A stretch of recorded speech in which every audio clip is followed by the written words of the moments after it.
始まるざますよ。行くでガンス。ふんがまともに始めなさいよ。参戦、それプリってことかい。ラッピングが制服、ラフリってことない。頑張っちゃやっちゃったそんときゃちゃんリリースよ。汗谷間に足りないより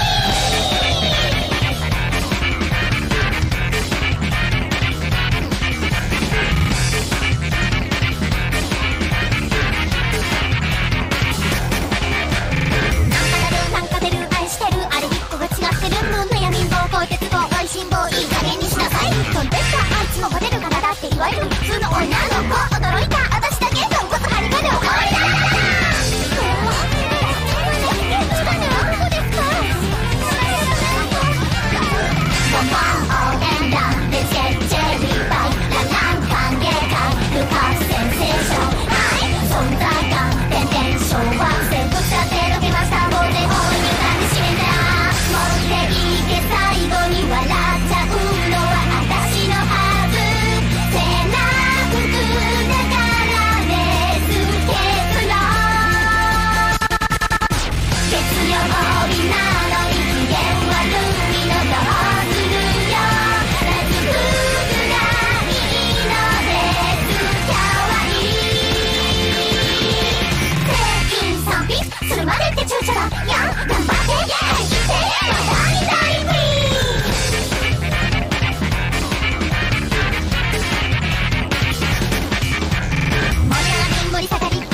まだ内緒にしといて倫理甘えん坊用心棒中心棒調子こいって玉砕踏んでたあいつにも指痛いって大げさちらにくるみはい絶対チャンピオン向きじゃ生しつるみがおねだりだママ妄想でレッソパーシンでやいそうランプわたふてんテンションおいそうしさん全然アルバイト探したら見つかって当然人生丸とけねんなやってみな新規に狙っちゃうのは私の挑戦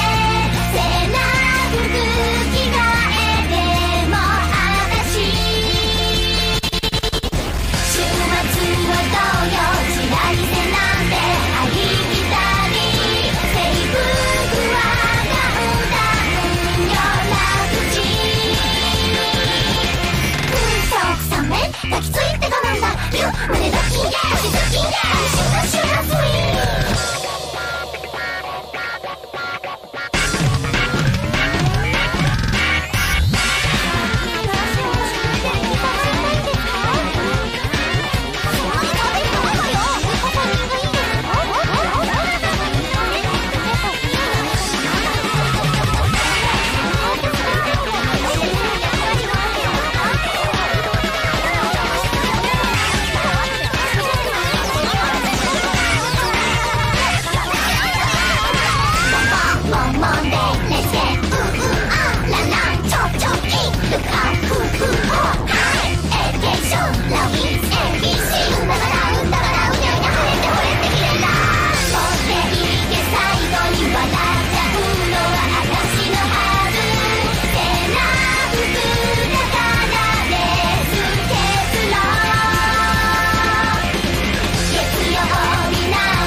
よし食いってことないお頑張っちゃやっちゃったアンドキャーバンジャーズでは汗見つけたらダーリンダーリアユ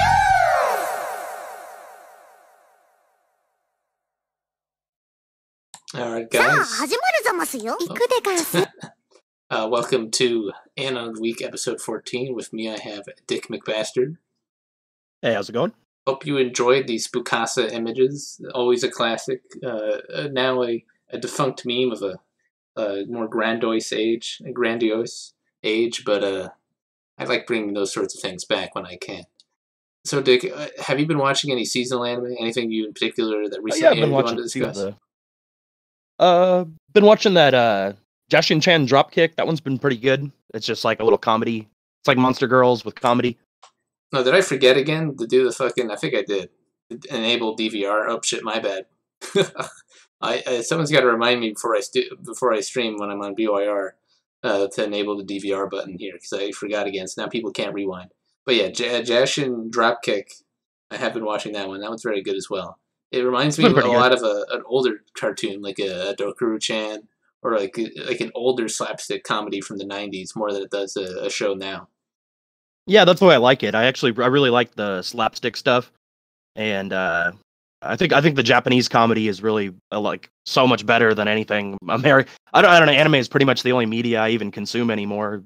Anime and YouTube. So, I mean, yeah, fair enough. That is higher quality than whatever they put on the television these days. Definitely. And I agree that Japan they have this whole system of comedy in their country. They have like a huge number of comedians. Like compared to the U.S., like there's so many comedians, and they're popular for a little bit, and they fade away, and a lot of the humor, if you watch it, is cringy. It's like yeah, it's like so forced. At least they're a live lot of action. Puns. Yeah, they're man's a lot of really eye. bad puns.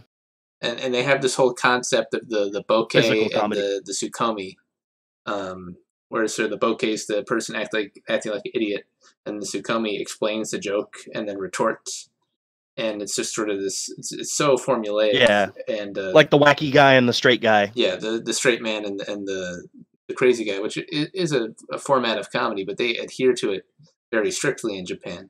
But besides that, I think in their media, like comedy anime, like Lucky Star and Nichijou, and now Jashin-chan Dropkick, they do play a lot with jokes in a way that's pretty funny, in a way that's much more interesting than the referential humor and shit like Rick and Morty and Family Guy. Oh yeah, definitely. Nothing Western even really comes close. Most of that, like I think the Western stuff kind of got too much into like the gross out humor and stuff like that, but it's not even like too much like Tim and Eric where it just doesn't even make sense. Like anti-humor. Now like the Western television humor, it's basically so it's either a reference or it's like an anti-joke that's like supposed to be funny because it's like depressing and subverting expectations. And it's like I like Sam Hyde sometimes, but he does that a lot too, where it's just like he'll just be like laughing like at nothing. Even MDE, which I quite like the show they did, World Peace. Yeah, me too. But it was still like, but they still did it in the style that would appeal to like the Adult Swim style of comedy. They just had more of a right wing bent than as usual. And yeah, I'd agree that some of the bits fell flat just because they're going too hard for that sort of edgy contrast, and so it just sort of makes it fall anti-comedy. Fall flat rather than be funny. Like, because you could still be edgy while being lighthearted, which I think Japan does very well.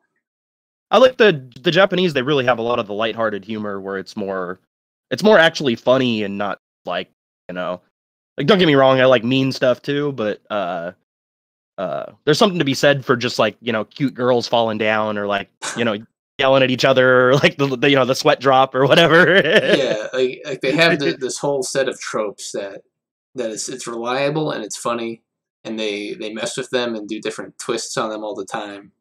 And beyond that, they also they have such more of a literary market and a creative field going on in their artistic areas that they actually have a good variety of creative different things in a huge swath of genres compared to, say, the West. Guys, stream down again? What the fuck's going on? Or is Anonymous just trolling me? I don't know. It seems to be working for me, but it's working. But I have it muted in the background. Yeah, because I don't have any... it's just people typing in chat F for fucking trolling me. It must could be literally anything, yeah. All right, if the stream's freezing, that's got to be on YouTube's end because I'm dropping 0 frames on OBS. So it's got to be on YouTube or some shit. So maybe it's just YouTube's having a bad night. Maybe that happens. Are we getting Alex Jones? Getting Alex Jones. Can't talk about Chinese cartoons on the internet. It's fucking illegal.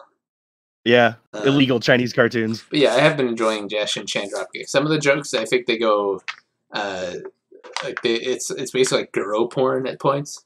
Just like or like they chop her up and eat her. Yeah, I thought that was pretty funny. I thought that was actually pretty funny. I mean, it was funny, but they repeat it a lot. If sometimes after a while it gets a little gross out with them just like constantly chopping up and eating this character after she like does some terrible thing. But I guess that's the whole gimmick.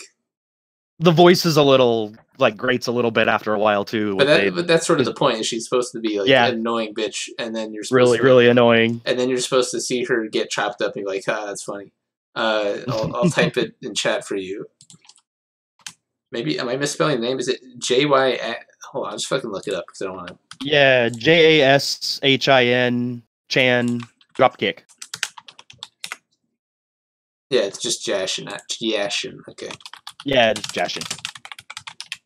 Yeah, this anime is airing this season. It's I think a few episodes in, 4 episodes or so. But it's not terrible. It's 5 episodes, but yeah, it's decent slapstick comedy with a bit of goro parts, and just the general Japanese fantasy comedy tropes, and has like girls screeching at each other. And... Yeah, like Baphomet just hangs out in the background and like narrates. Yeah, I like that too. That's actually kind of funny too. He'll float in and then just like disappear. Baphomet will just retort, just be standing there and retort when something stupid happens. Anything else you've been watching this season? I've been watching Lupin the Third. I know that's not like a super popular one, but I like the old one. I used to watch it really religiously back when the old one was on. Type all the anime in chat. Because I do get some casual non-Chinese cartoon watchers. So when we pronounce the Japanese, they're like, "What the fuck is that?" So yeah, I guess I'll type anything we mention. So Lupin the Third. Yeah, that one. It started out kind of goofy. They like put in they like tried to make it modern, and they put in like a hacker girl, and it was kind of weird. But then that arc was over pretty quick, and then it just kind of got back to because he's like he's like the super master thief. It's just mostly like it's sort of the classic detective and thief chasing each other's story, and then there's various movies with different plots. And, like a more like an American like detective noir thing, but it's kind of cool. I like the music and I like the art, and I really like the old one. Yeah, it's decent. But is that all you're watching this season? I have a few other shows I've been pretty much up of. Like Overlord, but it hasn't been very good. It's just been kind of. Yeah, Overlord, you always get hyped to watch it, and then you realize, wait a minute, this is like a boring light novel that drags its feet all the time and only has like a few cool epic parts with build-up, but the build-up like does not work at all in the animated form. They like build it up and build it up and build it up, and then it's just over. Yeah. And like, oh, okay, well, cliffhanger again. One show I've liked, I think we've talked about it on BYR or wherever, Haruko Saibo, Cells at Work. I watched like the first episode of that, and that was pretty funny too. Yeah, it's like Osmosis Drones, the anime, and they always have like different like edutainment explanations for the different viruses and bacteria invading the body and different physiological phenomena. Pretty interesting. I think it's Osmosis Drones done a bit more in depth, and I like it. It's just I thought it was cute. Yeah. Yeah, it's wholesome. It's just a wholesome show you could watch, and you don't feel bad about at all about watching about this little biology allegory of these little characters, and it's just fun to watch. Like the overachiever girl, red blood cell, who's just ganbare all the way, Yeah. But I've only seen the first episode of that. I've got some of them downloaded, but I haven't watched the rest of it. I'll probably keep watching that. Yeah, that one's pretty good. And then what else here? Oh yeah, Yamano Susume, Encouragement of Climb. Definitely the best slice of life show this season. Just the 3rd season is now airing, and that show's always been good, and it's continuing to keep up its quality as being just the very comfy, well done slice of life. I'll put that one cool. in chat. I like slice of lives when they're nice. Yeah, like if it's well done. Yeah, it's the 3rd season. So the first season's like 5-minute shorts, and then the 2nd and 3rd seasons are 12-minute episodes. But I think that's a good length for that sort of thing. And they can. I'll check it out. There's a few anime like that where it's a shorter length, but I think it does well to benefit because they have more budget, and they also they don't drag their feet and fit exactly what they needed to the time. That sounds interesting. Yeah. I'll put Am I spelling this right? But I'll just type cells at work. Yeah, so anyone who wants to watch the Osmosis Jones anime, just yeah, that one was actually pretty good. I usually when stuff's coming out, like if it's current, I'll download them and I'll watch them. You know, I'll get a whole big block of them. I'll get like 5 or 6 episodes before I'll watch something usually, because I hate, you know, when you watch one episode and then it's a cliffhanger and then you got to wait for next week and you watch another episode. Yeah, generally, there'll be like 3 to 4 shows a season that I'll actively, like, new episode will come out and I'll just like immediately watch it. And then some of them I'll just pick up right away, but other things I'll just get a whole big block and then I'll watch. There'll be shows that I'll do that for like a little bit and then I'll like let it just build up a bit and then I'll go back to it. And then there's shows that I just forget about and drop, and it's very natural when I just go around dropping something.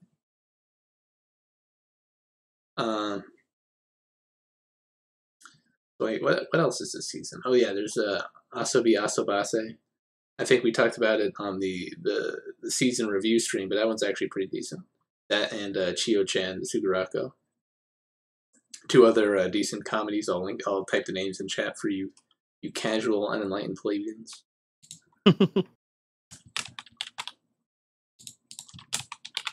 That's annoying. I gotta like unclick and then click the chat bar every time. It's so annoying. Click out. Then I've been binge watching Legend of the Galactic Heroes too. Oh, that one takes a while to go through. The old one, yeah. And it's pretty good because I like old Gundam, and where it's like, you know, it's like more like set up like a history. You know, you're watching a history show more than like an actual show, and that's actually been really good. I was pleasantly surprised about that one. Everybody was saying it was good, but I hadn't actually watched it, and I went back and watched it. It's actually pretty good. Like Legend of the Heroes is a classic for a reason, and it's because it doesn't even feel like a piece of Japanese media. It just feels like this competently put together historical fiction.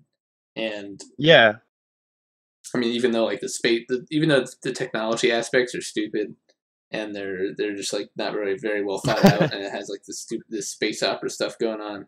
The historical and social allegory and the characters, they're all very well written, and it just feels very organic. The way the generals are written, they kind of come off like real people, you know, like how a real person would you know, kind of react in the situation, and like Yang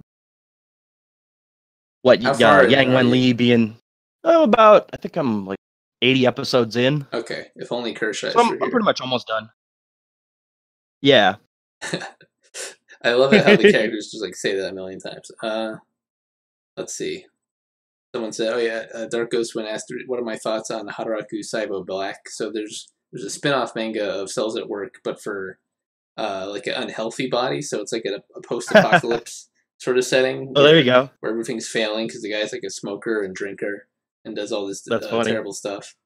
And I think it's funny, as well. It's funny in a different way, where all these mundane activities of like smoking and drinking are just like makes it harder on his cells. Yeah, making the cells live in like a fucking hellscape. Yeah, there goes the water in the house in the pipe next to my computer. Oof. I wonder if that picks up on the mic. If you could touch upon the quality of Netflix original anime. Okay, Edgy Boy, there actually aren't any Netflix original anime. There's very few.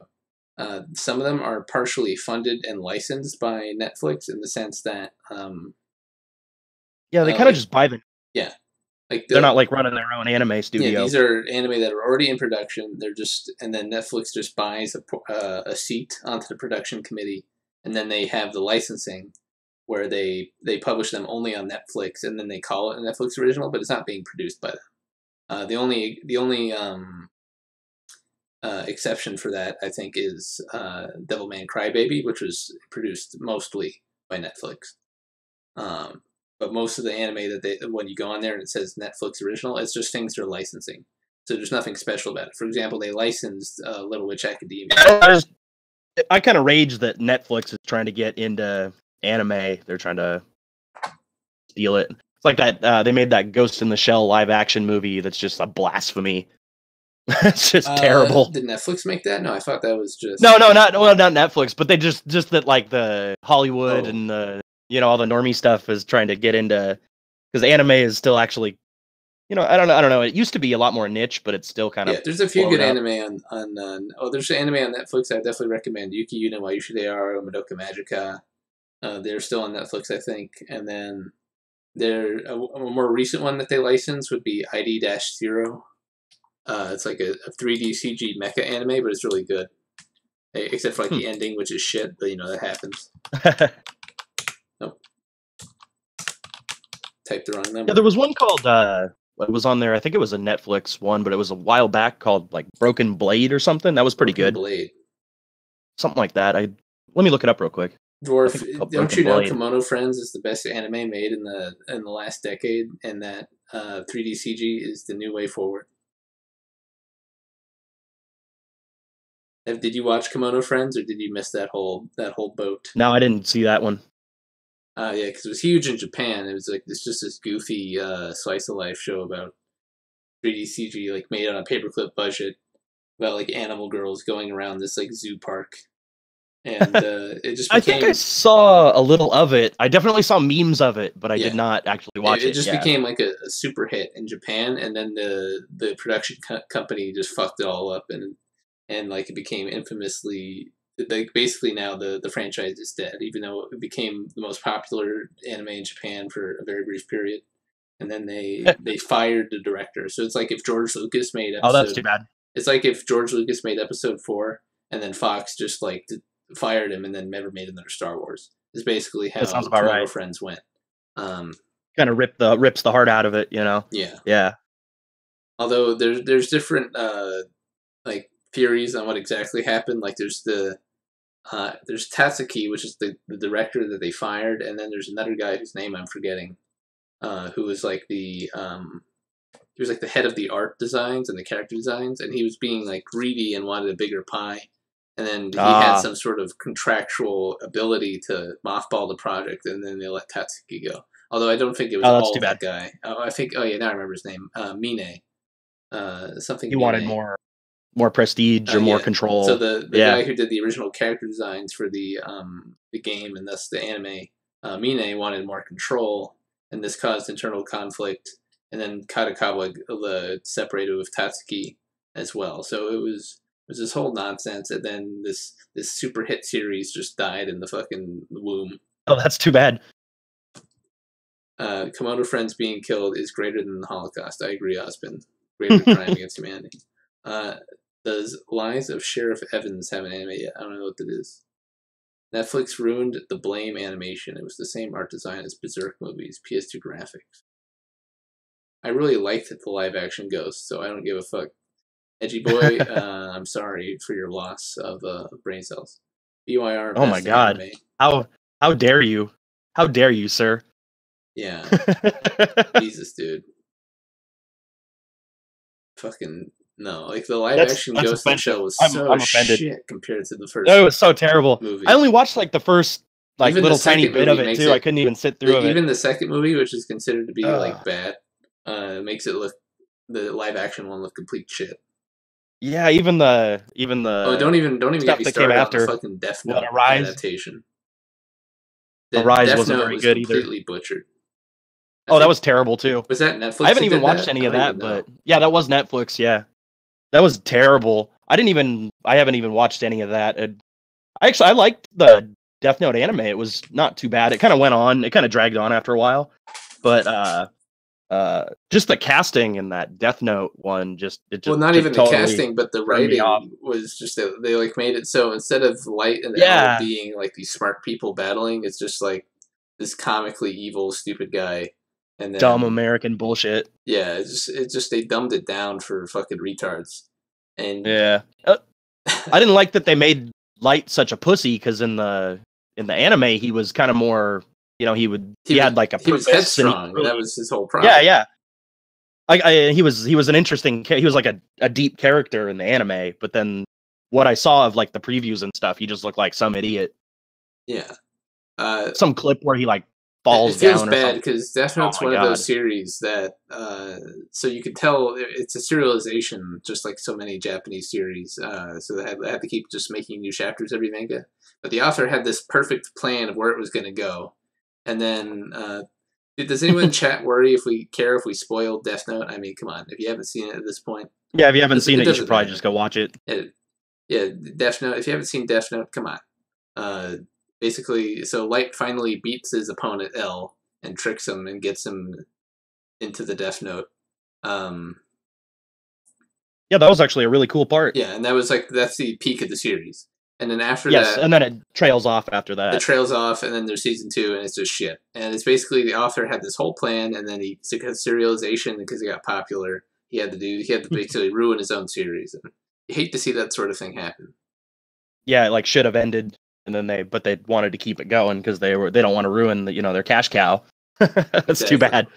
There is one TV show that I liked that did that, Lost. You ever watch Lost? Yeah, I saw most of that. I think there was like a writer's strike during the time it was being made. And so did you drop it after season 4? Then that's good. That's smart. Yeah. Because during the writer's strike, season 5 and 6 were just fucking retarded and ruined the series. Yeah, my wife was really into it, and so I watched it too. Yeah, it was pretty good for a while. It is pretty good. Like seasons 1 through 4 are really good television, and then 5 and 6 are just trash. And a lot of like plot twists. You could say that's like from the writer's strike, but it's also just because the showrunners didn't plan shit and they're fucking disingenuous fucks who lied the whole time. Just wanted to make money and didn't care about the story. Extra Dead Time, they never had a plan. They just acted like they had a plan. Like, for example, you could tell they didn't have a plan because of how they handled Walt. Like, they gave Walt all these powers, and then they had him like try to be important in season 1 and a little bit in season 2. And then they just like wrote him off because the actor got too old for like the time. He just kind of disappeared. Yeah, the actor like went through a growth spurt, so they couldn't use him, and so they just wrote him off and then never mentioned him again. It was fucking stupid. The first couple of seasons of that were really good, though. They actually had some interesting twists to the plot and stuff that you usually don't see. It's usually if they do a plot twist, it's like something you see from a mile away. They had a good variety of characters. All the characters had different stuff going on that made them interesting to see, like interact with each other and be in this world. And then they had the interesting mysteries on the island. The mysteries on the island were honestly the least interesting part of the series. It's all about the characters, and then they're just put in this situation. Which is why I kept watching it. But the thing is, like, they made the mysteries of the island the point of the show after a while, because like there's only so much you can do with characters in like an hour-long episode. And then it just petered out after a while. And went it felt like it just kept going and going and going. Like after it should have ended, or they should have done something more interesting. After you watch the end of season 4, you don't have to watch any more Lost, and you'll just, even though it'll be a not very satisfying ending, just that you're good there. You're good there. Yeah. Why not just make a new plot for season 2 if the head that's up want to make series? Carnivore, what are you referring to here for season 2? A good plot twist, watch Oldboy 03. Yeah, I agree. What's that guy's name? Oh yeah, Oldboy was good. That was actually I watched that. That was really good. The original one. Yeah. I think they made a remake of it, but I never an actually American remake, but it was nowhere near as good. Nowhere near as good as the original film. I forgot the guy's name. Chan-wook Park, I think his name is. Let me look. I think so. I think it is Chan-wook Park. I think it's something like that. But he's really good at. He's made a lot of films that I quite like. I don't know if he's made anything recently, but besides Oldboy, he's made a good number of films. He has this whole Oldboy is part of actually a trilogy of films. If you didn't know. Yeah, I think I heard that. I don't think I've seen the other ones, but I did watch Oldboy, and I really liked it. I thought it was really good. So if you liked Oldboy, there's 2 films that are part of that. There's Sympathy for Mr. Vengeance, and then there's which is actually was made before Oldboy, and then there's Lady Vengeance. Okay. So it's 3 revenge films, and they're different. They're a lot different in how they're played out.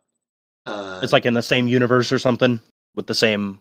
Well, I mean, it's like in the same group. It's not really, the characters don't overlap, but it's like just edgy Korea with a bunch I'll check of, that out. revenge shit going on. Yeah, so there's a prequel and a sequel then to Oldboy, not in like a story sense, but they're like a trilogy of revenge films in the same way.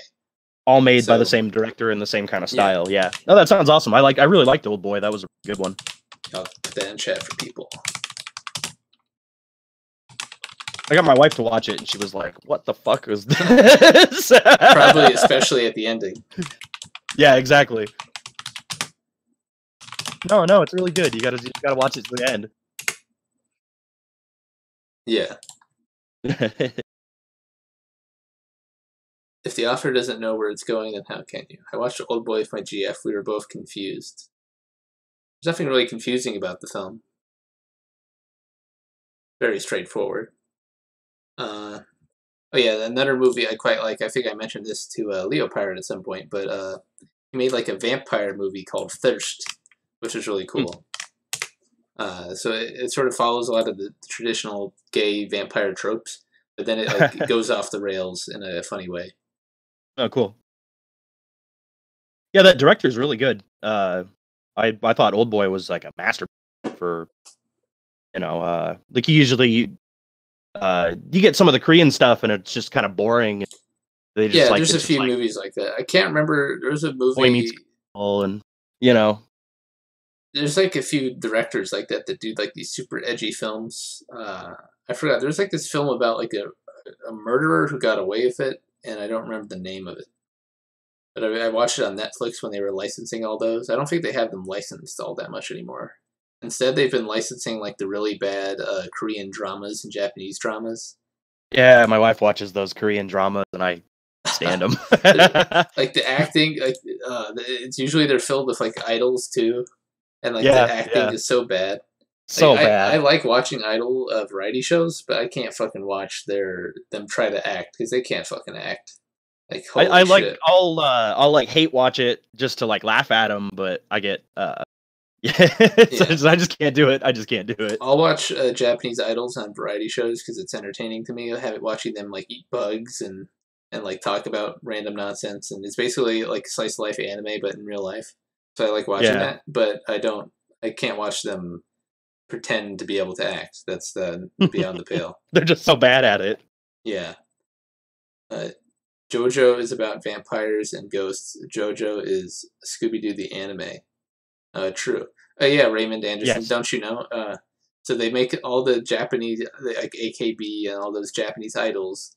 They'll be like doing a punishment game, and then they'll have to eat like a cockroach or something. Like they're dead. Like they're dead cockroaches, and they're cooked, but they have to eat them anyways, and it's like gross.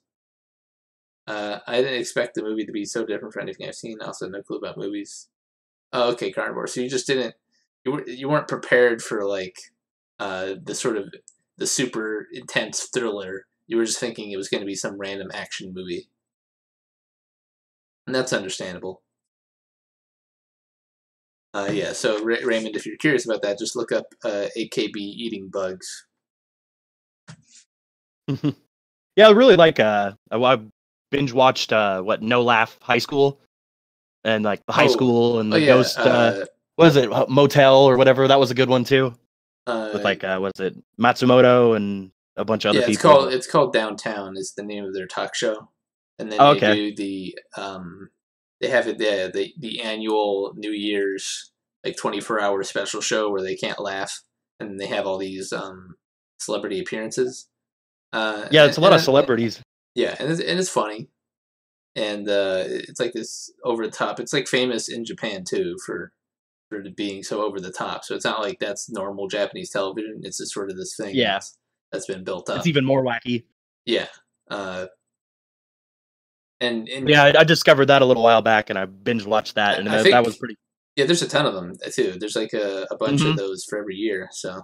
A lot of content, and they have an active English fan base and fan subbing community for those, so they'll always get fan subs at least a few months afterwards, and that's always interesting.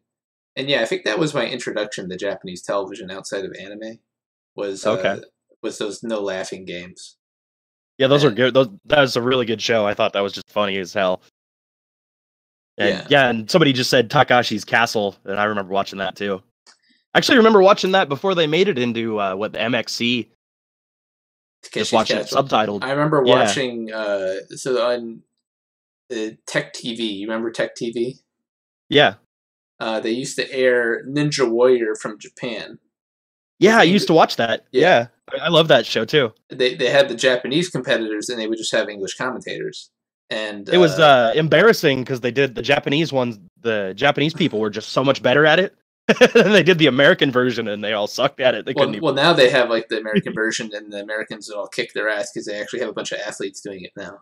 But yeah, when they first started, it was embarrassing. It was just like a bunch of like nerdy American athletes. But now they have like all the fucking. It's become this huge thing in America now. Like even my parents enjoy watching American Ninja Warrior on TV, which is like funny to me. It's like funny that I watched this 10 years ago, the original thing, and know what it is. Now it's been distorted.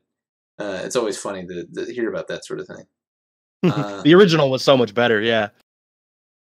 Exactly. Well, I think it was had more personality, and the challenges were a bit more interesting. I think the courses were a little crazier too. Yeah, the courses were crazier, and the new American one, it just feels very sterile, and it's like so corporate and sterile. And they always have the stupid like sob story. Yeah. Oh, his like family the died Japanese one had some sob stories, but I mean, for the most part, it was just like this person is this, and there you go. They don't have like this. Like every person has a fucking sob story on the American. I kind of hate that, and it's really annoying. And then in the Japanese one, they always had like triumphant stories, like how they're all sad about what they're doing, and then like how they're succeeding. Yeah, exactly. It was more like I remember just one off the top of my head, but the guy was like worked at a gas station, and they like followed him around his like Japanese gas station. Cool. Yeah, because I remember being really into Initial D too, and so it was like the kind of the gas station and the drift cars and stuff. It was kind of cool. Yeah, I remember like there's so many shows from back in the day on Tech TV and then G4 for a bit that were pretty interesting. They were like nerd catering shows, and I don't even think those exist anymore. It's not like the nerds went anywhere. It's just they don't have any TV channels really catering to them anymore. Yeah, it got like infiltrated by like cosplay girls, and it got fucking paused. It got bought out, and then it got turned into fucking Xbox. Yeah, they got turned into fucking Cops reruns. They used to have like all these nerdy shows with like they had like X-Play, which just had this like funny, edgy humor. At least for the time, as a kid, I liked X-Play with Adam Sessler, who's a retarded. Yeah, I remember watching that too. Yeah, he's a retarded cokehead libcuck, but he at least was funny back then. They had funny sketch humor. And then there was that one show, like Screensavers, which is like this nerdy tech talk show that talks about all these technology issues and shit. That was interesting to have exist back then. Now I guess that's all on YouTube. I guess there's no reason to have a TV channel. Like legacy TV is pretty much going the way of the dinosaur. Oh, it's going out the window, but the only people that still watch it are like boomers watching CNN. Now I guess there's people like Linus Tech Tips who do like the same shit that Tech TV did, and oh right, yeah. There's a bunch of YouTube channels who do the same thing, I guess. Kind of funny because I see how big those guys are and like how many subs and views and stuff they get, and then you watch it and it's like sometimes it's just so boring, and you're like, how do people watch this stuff? It's kind of funny. Yeah, Linus is kind of a bad example of that. Some of them are pretty dry. Yeah, Linus, I totally would have banged Olivia Munn, says Raymond. Olivia was definitely the waifu of a lot of young men. That is true. Yeah, Linus can be a bit dry and boring, but that's because he does like constant videos all the fucking time. So there's going to be repeats. There's going to be boring stuff, but he does interesting stuff. Right. I like when he. Well, that's what I mean. Like he's fairly entertaining. I like when he goes to the expo shows and then like drops their stuff, drops their like new one of a kind. Yeah. Yeah. There was one where he was like clearly just messing around, and he was like he had something and he was like throwing it up in the air and catching it, and all the booth people were like You're looking at him all wrong and scared. you're right extra time. Linus knows a lot about tech in the sense that like he over the virtue of having hosted this show and then getting all these products and setting up computers and shit.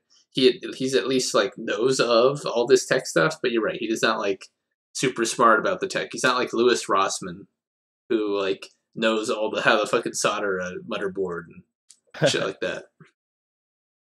I like as far as those tech shows go, I like what the Barnacules Nerdgasm guy too, even though he's kind of a dork, but he has some pretty good stuff too. He was doing one on 3D printing AR-15 80% lowers for it was actually kind of good. I was laughing. Yeah, if you he guys used to work for want, Microsoft technology ASMR, I recommend Louis Rossman. He runs like a Mac repair shop in New York, and he has like this whole camera setup, and he just like repairs like the individual circuits and cleans the boards with solder, resolders boards and stuff. Oh, that's pretty cool. And just talks about how to do it, like with the circuits and stuff, and like teaches people with his videos how to resolder all the Mac boards. And he's kind of based in like a bit right wing, and he's a cool dude. That sounds pretty interesting. I like that. I like stuff like that where they're just where they'll like actually do stuff. Yeah, he's got a bit of a charisma about him too. So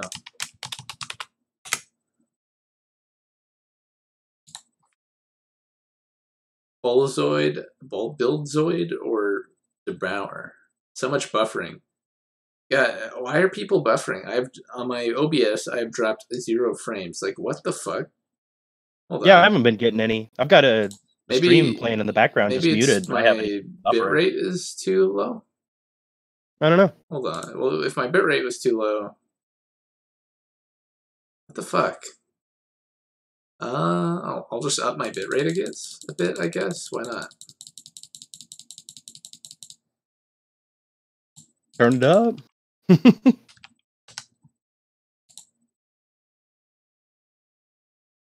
Alright, I upped the bitrate. Hopefully that helps.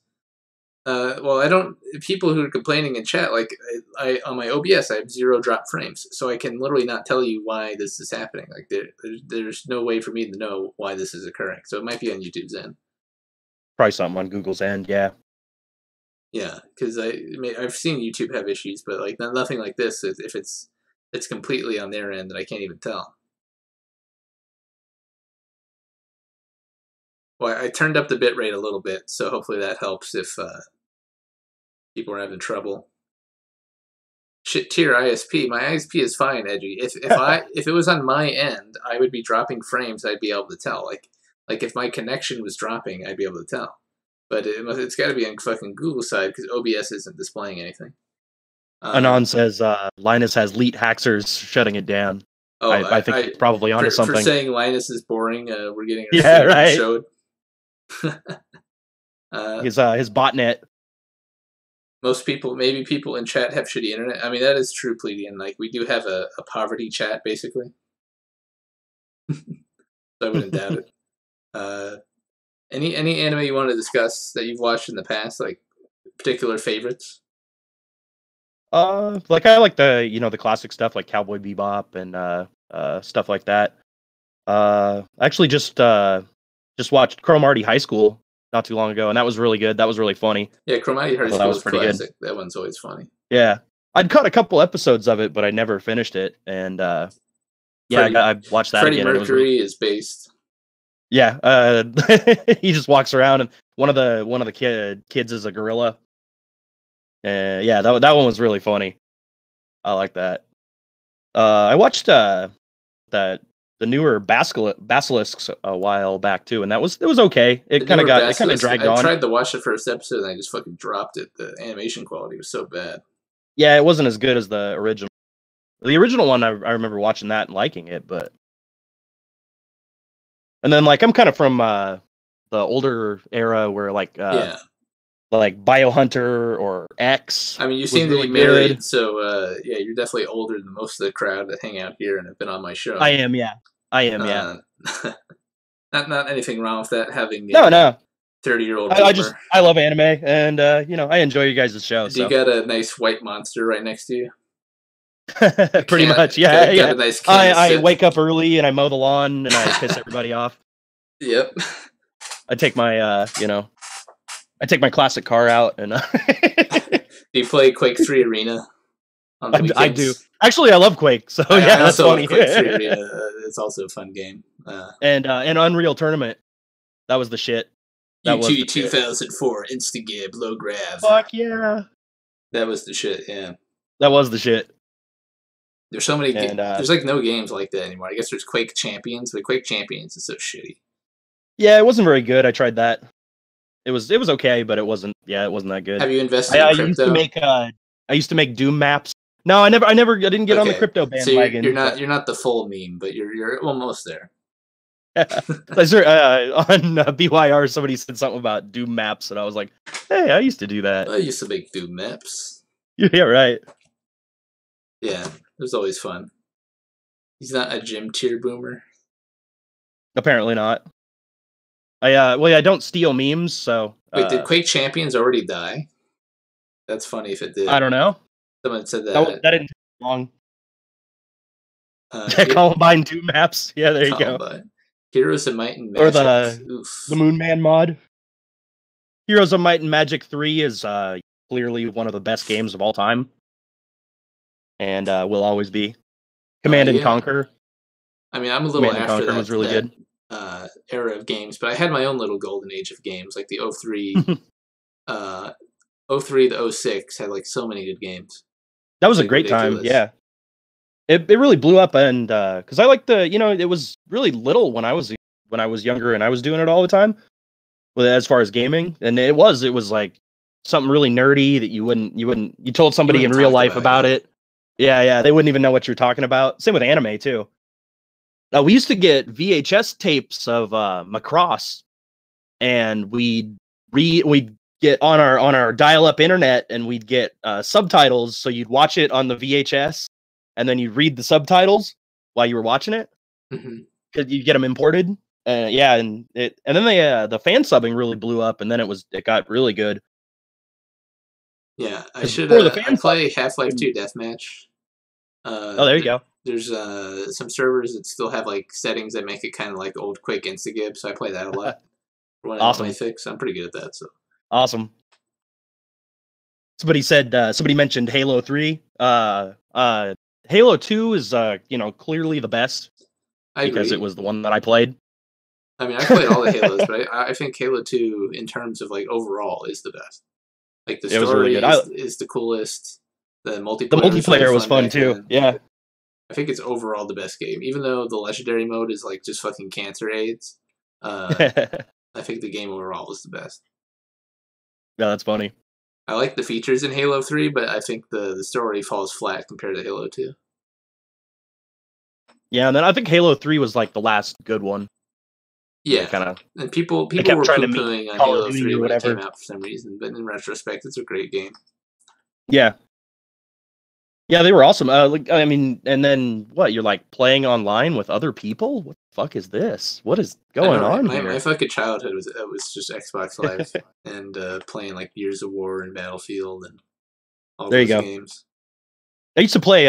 Here's one that'll date me, but I used to play Diablo 2 online. Yeah. And grief people and just be a total asshole. Yeah. I used to like grief roleplay servers for this one Star Wars game I played, and that was always fun. Oh, there you go. I would just go around and slice people up, and they'd be like, "We're role playing." And I didn't give a shit. That's funny. Playing D2 online is dating you. Yeah. That's not too old. That is definitely some 30-year-old boomer shit saying. That really is, yeah. It's funny because I played D2 online when it came out. Oh yeah, one of my friends just like bought keys recently, and he's like botting, and he's just playing Diablo 2 for some fucking reason. Like Jesus, you were called a lamer? Oh yeah, definitely carnivore. Everyone when I just sliced them up, they're like, "Admin, there's a lamer." Yeah, that's the fucking. That game was mainly my childhood best game. People still play. That was a really good one. Jedi Knight, yeah. And the original Dark Forces 2 is also good. Yeah, that was really good. the Jedi Knight ones, I and love then the Dark live Forces. action cutscenes from that game. It's funny because I don't really like Star Wars, but those old games are actually really good. Well, yeah, that Dark Forces 2 and then Jedi Knight Outcast and Jedi Academy are just some of the best games. Jedi. Oh yeah, They're yeah. just so solid. Like I think Jedi Outcast is legitimately one of the best games ever made, and I don't think that it'll was a be great approached. game. Like it just had like the action, all these atmospheric levels, and this like fun, frantic multiplayer. Yeah, the multiplayer was really great on that. It was all everything was all crazy, and everybody was just all running around. Yeah. Somebody mentioned Battlefront, and that when that first came out, that was awesome too. Yeah, Having like Battlefront was cool. ship-to-ship That battles. was popular. You'd Star Wars you games are get all your pretty guys together and board a ship. Well, it's just that back then LucasArts licensed actual good games, and then they were fun and successful. But nowadays they're just like shitty. Yeah, I don't know. I think ever since Disney got them, they've been kind of a Yeah. piece of shit. And I never, and for the record, God, I've actually that never always liked fucking pissed me off is Star Wars movies. Yeah, I legitimately hate Star not Wars even movies. EOT. Yeah, not really. That's fine. I mean, It's not as bad, but people overrate them. I think they're good, but they're not like they're good for a popcorn flick. They're not like good film. Yeah. Well, it's not even like very good sci-fi. It's kind of it's space opera. It's supposed to be. Yeah. But you're right. Like in terms of writing, Legend of Galactic Heroes is better written than the original trilogy of Star Wars. I used to read a lot of like SF books too when I was younger, and they I don't know. And then you watch Star Wars, and they don't even explain how anything works. I cut it slack because if you like start trying to follow like the hard sci-fi conventions, your story becomes very boring because of how space and like technology actually works. Yeah, exactly. Well, you'd spend more time explaining how the light drive works or whatever instead of actually writing the story. And I don't know. I always kind of enjoyed that more than like the other stuff, but it's a lot harder to make it interesting. Pledian says he thought Gears of War was a horror game when he first played it. I mean, that game was fucking scary, especially when you're young. The first one was actually really good. Oh, I remember playing that when it came out, and I thought it was pretty good. The first one is definitely has the most heart in it. And the multiplayer was an afterthought, but it was really solid and fun to play. I played hours and hours of that multiplayer, and it was really intense because like someone could just pop out and fucking just chainsaw you or just slide up to you and one-shot shotgun you, and you had to look out for the snipers. It was just like really intense squad game. And then the single player was spooky because you had all these like monsters, and like if they actually got close to you, they would just fucking smash you into gory bits. They just overwhelm the shit out of you, yeah. Yeah. And I remember I would play the co-op on like the hardest difficulty if my buddies, and that was always like really intense and fun to play. There you go, yeah. I remember when Halo 3 first came out, me and one of my buddies played it on co-op and like beat it on a legendary in like one sitting. Yeah, and it was just crazy. Too easy compared to Halo 2, but I mean, it was, yeah. I think they heard the complaints about Halo 2 Legendary, and Halo 2 Legendary is too hard. It is kind of stupid. But yeah, it was bullshit, but it was, I mean, I think they went too soft on Halo 3 Legendary. Going to easy, and it was like too easy. Yeah. They needed I think they got it right in Reach, the difficulty of Legendary. But that was their last game. Feels bad. I didn't really like Reach because I didn't like the story. I didn't care about the characters. I never really played that one, but yeah, it was. Last one I played was like ODST. Yeah, ODST wasn't too bad. Yeah, Reach was like they refined the gameplay down to its best level, and then they added a feature here and there. But like the story, I just did not care for because I mean, not just because it didn't have Master Chief, but just because they tried to introduce all these characters, they weren't very well written or introduced, and then you just didn't care as you fought with them and around them. Just like, but definitely the multiplayer for Reach and then the Forge system and all of that was really fun. I did read some of those Halo books back in the day. Some of those Halo novelizations, they were pretty interesting. Just like there's like one that went through all the training process of like the drugging and the making of like the super soldiers, and Oh, that'd be kind of cool. Like the Yeah, brainwashing and stuff. I went really into detail.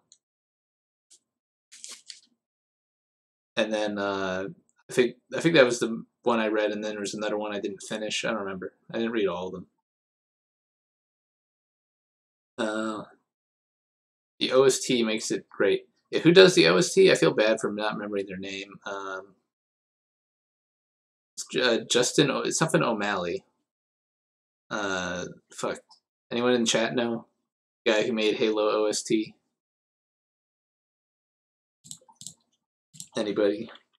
I have no idea, but it was really good. Oh, Martin O'Donnell, that's right. Martin. It's not Martin O'Connor. It's Martin O'Donnell. And yeah, and they fired Martin O'Donnell for like the next games for when they were making Halo 4, and that's when you knew it was in deep shit. Everything went downhill after that. But they don't have O'Donnell on. No, that's how you know it's in fucking deep shit. Halo is the only truly great shooter. That's not true. There were plenty of great shooters before that, like Quake 2 is a great shooter. It's a bit dated. Yeah, Quake 2, Doom. But, you know, they're not like, compared to modern stuff, they're not that good. But when they came out, they were awesome.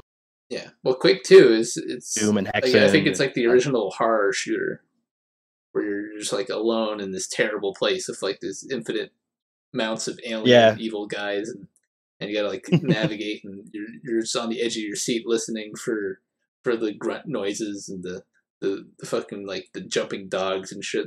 Doom Quake 2 is really good. The Quake ones were really good too, because it was one of the more, you know, they said Doom was 3D and they said, you know, Wolfenstein was 3D, but they really weren't. It was like sprites on a background. And then when it went to Quake, it actually really did go 3D. It went polygonal and everything. Yeah. I got to play Quake 2 when I was very young, and I think it warped my psychology a bit, but... yeah, that one was really dark. Yeah. And I was so young, I didn't know how to save games.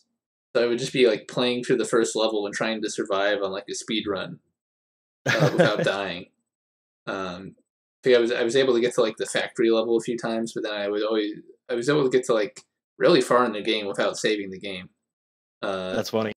Because I just didn't know how to open the save menu and save, but I didn't know how to play. I was just running around beating the game by just like not saving. Doing it the hard way. Yeah. Yeah. I like the because I actually do like Nine Inch, or not anymore, but I used to like Nine Inch Nails. Yeah. And yeah, they did the Nine Inch Nails soundtrack too, and it was all like industrial and cool. Yeah, the fucking the soundtrack for Quake 2 is amazing. It's just like, it's really good. Just like this super great instrumental rock music. Yeah. That you can just listen to anytime and just listen. It just sounds great. How did COD kill shooters so badly? It's COD 4's fault. Yeah, Constantine is right. COD 4 is what killed all of the shooters. Yeah, and then they all tried to be that. The second that COD 4 attached a level up system to the shooting game genre is when all of shooting games and then thus gaming died. Rip in peace. Yeah, Spaceman Roots, sorry, you're just unenlightened. You haven't played all those older games. I do like Modern Warfare 2. I think it's really good, and I do think Bad Company is... Yeah, I played Modern Warfare 2, and I liked World at War. That one was actually pretty fun, yeah. But I'm really into World War II stuff, so it was more that than anything else. Okay, well, World at War had terrible gun balance and always triggered the fuck out of me. And well, I was just raging when I played the multiplayer, like, fucking stopping power. It had terrible fucking... Yeah, it had terrible fucking Everyone balance. was just fucking stopping power MP40. Everybody was running the same thing. And I was just like, fuck off with your stopping power MP40. Get a life, kid. And I was just raging the whole time. And it's kind of the same. Well, at least Modern Warfare 2 had like a bigger variety of weapons, but like the ump was fucking broken. The SCAR was just like a laser beam. The SCAR was just, terrible. Everybody just ran the one loadout or whatever, so it was just boring. The M6, well, I mean, there was a lot of loadouts. Like the M16 was also really good. And then a lot of people would just run around, do like fucking no scope shits. Because it was like, it was the popular thing on the YouTube at the time. And like, to show how cool you are. Show how big a dick you got is do your 360 no scopes. But that was got, and then all the normal people got into it. And it just they really got into Modern Warfare 2, and it's funny because it's not even like the best Call of Duty or anything, but that's the one that everybody played. It was fun. I remember it being fun, but I like the multiplayer for Modern Warfare 2 more than 4 actually. Just because there's a bigger variety of stuff you can do, and it had the goofy perk system, which you could really exploit and do goofy things with. You could also grief games, and they never fixed it, which is sad. But that's great. Like if you did FFA, so there's an item called tack insertion, and you laid it on the ground, and then like if you died, you would respawn at your tack insertion.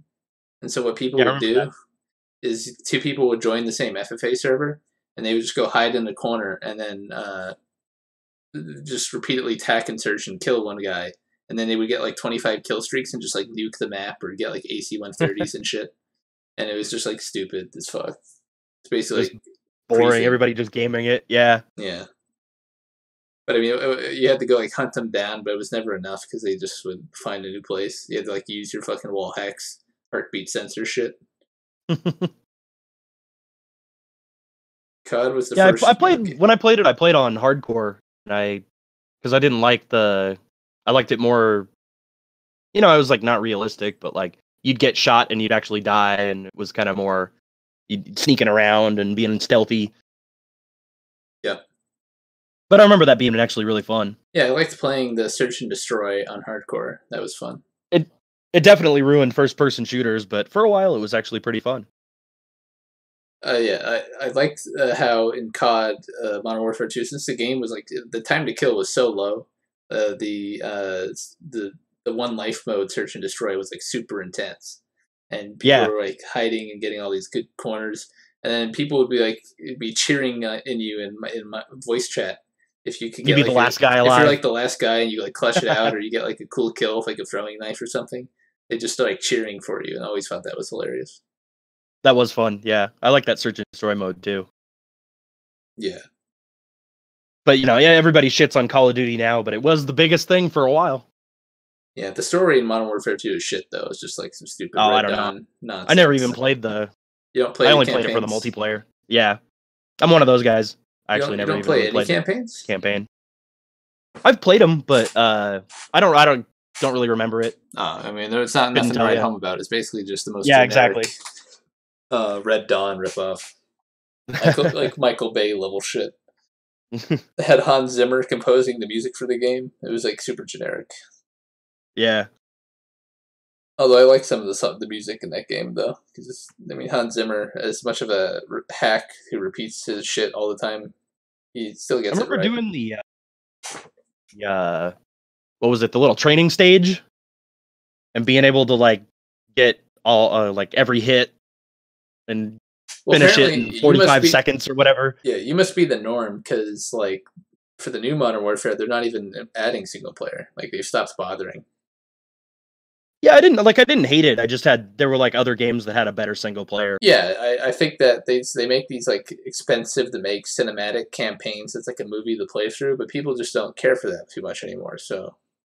Seemed like kind of a big waste of time. Yeah, like you'll play it once for 3 hours, but it'll just be like an afterthought. So for the new one, all they're going to have is like zombies mode, battle royale, and like multiplayer.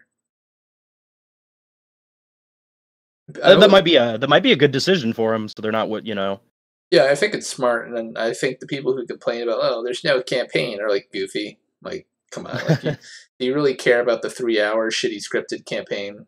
Like the last 4 of them have been terrible. Why do you care? And they're terrible. Yeah. And they keep getting worse too because they're not even bothering with it anymore. What's so stupid is like all right. So there was Call of Duty started becoming really popular. Then Battlefield started copying Call of Duty, and adding really shitty campaigns to the games. Like that went to games that didn't need campaigns.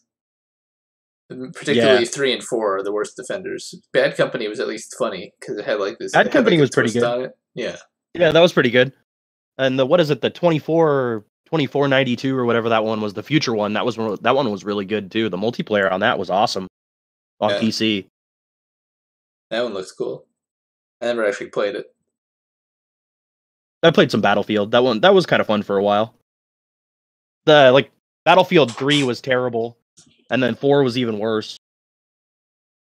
How long will the Battle Royale meme last? I don't know. What's weird is, like, I think it Forever. was September of last year that, like, it started becoming a big thing. Like, it Yeah, wasn't it even didn't. recent. It was. It really came out quick, and it just kind of blew up. It's only been It's like about a year since it's been even a thing that's been popular, and it's just sort of like the this DayZ mod and retarded phenomenon now. yeah, the H1Z1 or whatever that was. I mean, those were mildly popular, and then PUBG got super popular. PUBG came out, and then that was crazy popular. And that was popular and fun for a while, and then they stopped developing it because they're a bunch of stupid Korean Jews owned by a Chinese company. Fucking A. PUBG was actually fun when it came out. It just runs like shit. It runs like shit, and they add no new content. All the content they add is garbage, and it's just like, ugh. And they don't improve the game at all. If I like Yeah, want they to play, don't actually fix the netcode or anything. Yeah, if I want to play Battle Royale, I just play Fortnite. I know it's like fucking, it's kiddie casual shit, but the game's actually good. Skilled people do actually play it, and it is a good arena shooter. As much as people give it shit. There was like a news article that was like, Fortnite is the new thing of the alt-right, and they had like somebody had built like a swastika. I was fucking dying. I thought it was awesome. Symbols in Fortnite turning your kids into the neo-Nazis. My alt-right. PUBG is full of generic UE assets. Yeah, it was such a lazy game, but I mean, it was interesting at least, but they just fucking fumbled it completely. It was like, because it's boring at first, and then it gets more and more intense the longer you survive. Yeah. And then you get down to like the last 2 or 3 people, and it gets fucking crazy, but it's just, the whole first part takes so long, you know? Yeah, it's true. It's like, and it's also really frustrating when you're playing and you just get blindsided. Somebody just like behind you that you blasted out of nowhere, blast you, and your game's over. And you got to start all again and start getting more shit. Yeah, which is kind of why I like Fortnite. I played that and I actually enjoyed it. Yeah. I thought it was fun for a while. I like Fortnite because, like, if you get blindsided, you can build a little fucking fort on the spot and just hide in it, and you'll have some sort of battle with the person. If you remember the build. If you don't remember the build, you'll probably just die like an idiot. But that's funny.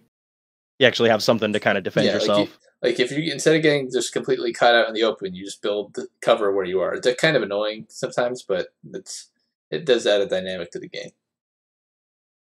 I kind of enjoy stuff like that because then it makes it really intense, and you get into the more intense firefights, and you know, it kind of goes back and forth instead of just getting, you know, you just get blown away before you even know what happened. Yeah, I think Fortnite has been steadily improved by the devs, and they know what they're doing. Epic Games, they have all the, after Cliffy B left, they kept all the people who made like Unreal Tournament and like worked out Gears of War. And I heard about that because I like Unreal.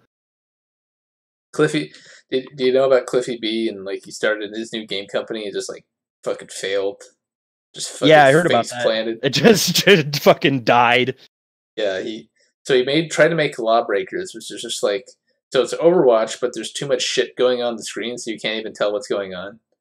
And yeah, I was actually watching that and laughing at him because the game just seemed, it looked like a direct rip off of Overwatch with like just even more features. Yeah, and it's like, so the thing about Overwatch is a complex game with all these classes. You got to know what everybody's doing. But for like Lawbreakers, everyone looks the same. It's like hyper realistic graphics, and like everyone's blending into the background of the map, and can't like, even tell what class people people what the fuck's going on or what class it is. That's like, okay.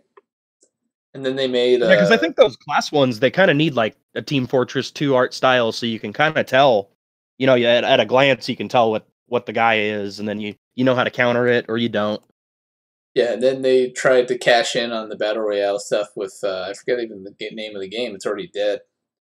Fuck, what was it called? Anyone remember? It had like the stupid 80s theme. It was like really shit. Did anyone remember? Radical Heights, that's right. That's the name of the game. They made this really shitty Battle Royale game called Radical Heights that had like this 80s movie motif. And it was just like the laziest shitty Flash game, basically. It was so bad.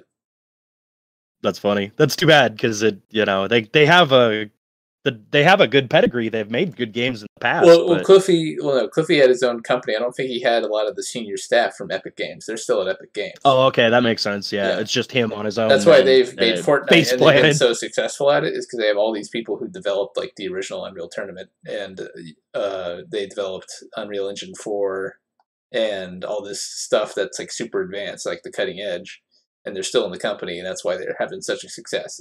That's why because Fortnite was an afterthought for them. They just had this shitty zombie co-op game.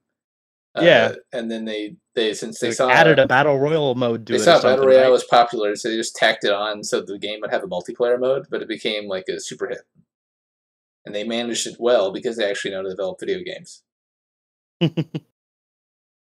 would win in battle royale, Cliffy B or Todd Howard? I think God Howard would win. Yeah, Todd Howard's sneaky, so. You see that mountain over there? You can climb it. You can climb it. They're making Fallout Battle Royale now. So well, it's not really Battle Royale. It's just multiplayer Fallout. That just sounds terrible. Yeah, it sounds like people are gonna hype it up to no end. It'll just be like Rust, but with Fallout. Right. I'll hold off on getting it unless it looks really fun. Because, it could be fun, but because I could imagine it being fun, like weird. people going on quests and then you just fucking grief them. Like they're trying. Yeah, to do well, I don't know. Fallout I always quests. played Fallout to like role play, and if there's like nothing to role play, it's just well, you could role play as a dick ass bandit who's like camping the quest site. So there's there's a quest to find power armor for somebody, and then you just like camp there and just like assassinate them the whole time, and they just get fucking livid. There you go. Okay, I can see that. But it's gonna be. But the problem is like it'll be Fallout, but there's no mods, so it's just gonna be like a pile of shit because it's a multiplayer game. It won't even work, and is the modding because side the modding of community fixes all the junk. Because the developers are so fucking incompetent, they have to have the modding team fix everything. Part of modding Fallout is that you it's really fun because you spend all that time modding it, and then you don't even play it. Yep. I'm actually playing I modded up Morrowind, replaying that again, and that's actually still really good. That game really holds up. They're not going to allow server side modding in time because, I mean, they might, but I mean, like I doubt it. I thought their whole gimmick was they were going to have dedicated servers hosted by Bethesda for the game, and it's going to be on consoles and. Console peasants are more important. But I doubt they'll do that. Yeah, exactly.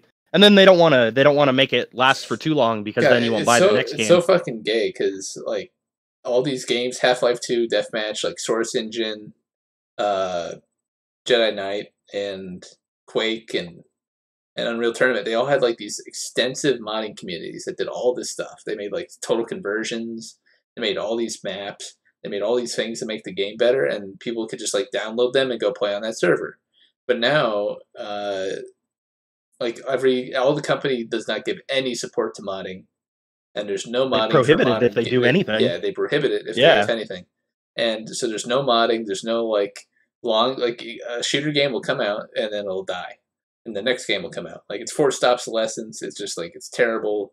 You don't get these communities that last for like 10 years, like in the old days. That are extended for like modding. It's just everything's getting worse. I agree. And I think they think that they're like gonna make more money, but then their game comes out and nobody wants it, and it just flops a lot of the time. Yeah, like there's no reason to prevent modding. Like all it does is give people will buy and play your game. Like okay, maybe they're not playing it for the shit you made, but somebody else made on your game. But who cares? They're buying your game. Like they're going to purchase your game to play the mod. Like, I think it takes a lot of the fun out of it, and a lot of those the modders actually go on to actually work in make their own games and stuff too, with the skills they get from modding. The only reason Valve had the money to make the Orange Box was because everyone bought Half-Life on PC, not because of they bought Half-Life and then modded it into Counter-Strike. Yeah, but they bought Half-Life because there was like 100 mods on Source Engine that all these people were playing, and so all the Gmod stuff too. Their sales going for years while they were developing Orange Box, and Well, Valve constantly hires modders. Valve isn't a gaming company; they're just like a DRM company now. Yeah, they don't even make games anymore. Yeah, Too bad, but and from what I've heard, they have like this goofy management structure where everyone's equal, but it's like really just clicky instead. I read a thing about that, and Yeah. it was really sounded terrible. It's basically, okay, so you can work on any project you want, but what that really means is the second you work on a project, you're responsible for finishing it. Yeah, and so nobody does anything because Yeah. they don't want And if they get it started. So the only thing that gets done is like making cosmetics for like Dota 2 and CS:GO, and managing esports garbage, and that's like all the thing. That's all they can do. Like that's it. That's all. Like a company with no fucking management can ever do. They make their 30% on Steam, and they sell trading cards, and it's kind of funny. I think Gabe is like, you know what? I don't want to fucking work or like make games, but I want to own this company and have like all this net worth. So we'll just make this stupid meme management structure, and then everybody so that nobody will do anything. Nobody will do anything, but like just maintain the bare minimum, and then all the status quo will remain. I'll just have all this money. I think so too. But yeah, that's funny. I'll date myself on that one too, because I actually remember buying Half-Life 2 and then modding it into Counter-Strike and playing Counter-Strike. Yeah. And just I being like so many blown source away. Mods. Yeah. There's like Zombie Master, there was Dystopia, there's Empires. Empires was good, I remember that one. Yeah, Empires is good. There was like the mix of RTS and shooter game. Mm-hmm. Yeah, because I like RTSs too. I played StarCraft. There was like Zombie Panic Source, which is fun. There's a lot of good mods from back in the day. It's funny, I thought I was really good at StarCraft until I played on Korean servers. And I got totally just destroyed. And then I never thought I was good at StarCraft again. Gave up on StarCraft? Well, I still played it, but you think you're like doing really good, and then you just get destroyed. Those Koreans in their StarCraft. The StarCraft's now a dead game. Now all they do is play MOBAs. Yeah. Now it's all what? League of Legends. Yeah, League of Legends is the big one, and Dota 2. Dota 2 was the one I was trying to think of. Yeah, Dota 2, League of Legends, now Overwatch. But Overwatch is like Blizzard it's literally forced meme the game. Like yes. Like Blizzard just kept throwing money into advertising, and just everybody's like, "Oh, Overwatch! I love Overwatch," but the gameplay is just kind of bland and boring. If it tells you anything, my wife will play Overwatch. I know, right? So yeah, and right. And literally, how you're supposed to win in competitive is you stand in the corner, you wait for your ult bar to fill, and you say, "Okay, hey guys, on comms, we all have like 4 ults up. Let's all run in and hit Q." And then you do that, and you win the fight, and then you win. Then you win the objective, and it just repeats. It's just like, what? No. Yeah, that's boring. Yeah, I'll log into Overwatch sometimes, but I'll mainly just play the elimination mode or the deathmatch mode, because that's like the only. Because they have all these great arena shooter mechanics in the game, but it's just like the game's poorly designed and shitty. Right. So what are you gonna do? It just seems like, I don't know. It seems like they spent more time on the character designs than on the gameplay. Oh, and the fan made porn. Well, Blizzard's always had a big cadre of people who make porn out of their games. That's true. True. Even since fucking 03 WoW days. People fucking ERPing with the low poly graphics on RP servers. Right. No, that's funny.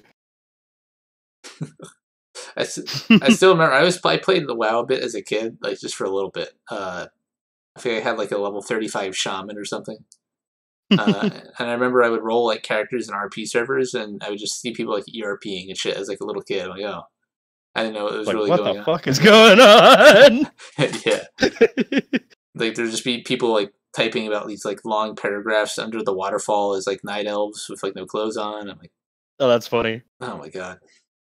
That's funny. Yeah, I never really got into WoW, but I know a lot of people that did. I know a lot of people that spent a lot of money on that. It's always the night elves, of course. Power fantasies and ERP, the only reason to play in RP servers. It's true. What do people get out of ERPing? An erection, Zero. Why do you have to ask? Yeah. Duh. It's just like it's a very weird way to masturbate because it's like 90% of the time the person you're masturbating to is a man, and It's like two dudes both pretending to be girls or something. Yeah, right. yeah. That's funny. Yeah, it's very strange. Yeah, I never really got into WoW, but it is a thing that exists. Yep, and it still has like subscribers, and it's been around for years now. It's just a giant cash cow still.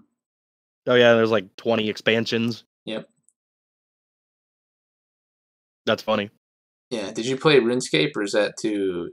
Yeah, I did play RuneScape. Yeah, yeah, I did. I'm not proud of that, but not proud of it. I remember playing RuneScape myself as well, with just the old, really shitty graphics, and just going out into the wilderness. And I was like really addicted to it for a while. I totally dropped it and like never touched it again. Yeah, like basically that was like the original grinding game for Western people. Yes. Like I gotta grind. You level up like 1 point. Oh my god, yes. Yeah, I got woodworking level 5. Now I can get the next tree. Exactly. Yeah, just doing those games people running botnets just to like level up their their wood crafting or whatever. It's like botting on RuneScape and selling the gold. Exactly. For money. For real money. Yeah, that's the way to do it. Farming that's gold funny. on WoW. Yeah, farming gold on WoW and with the Chinese gold farms. Mm-hmm. Where they got like one person playing, 3 or 4 computers and stuff. Yeah, that's funny.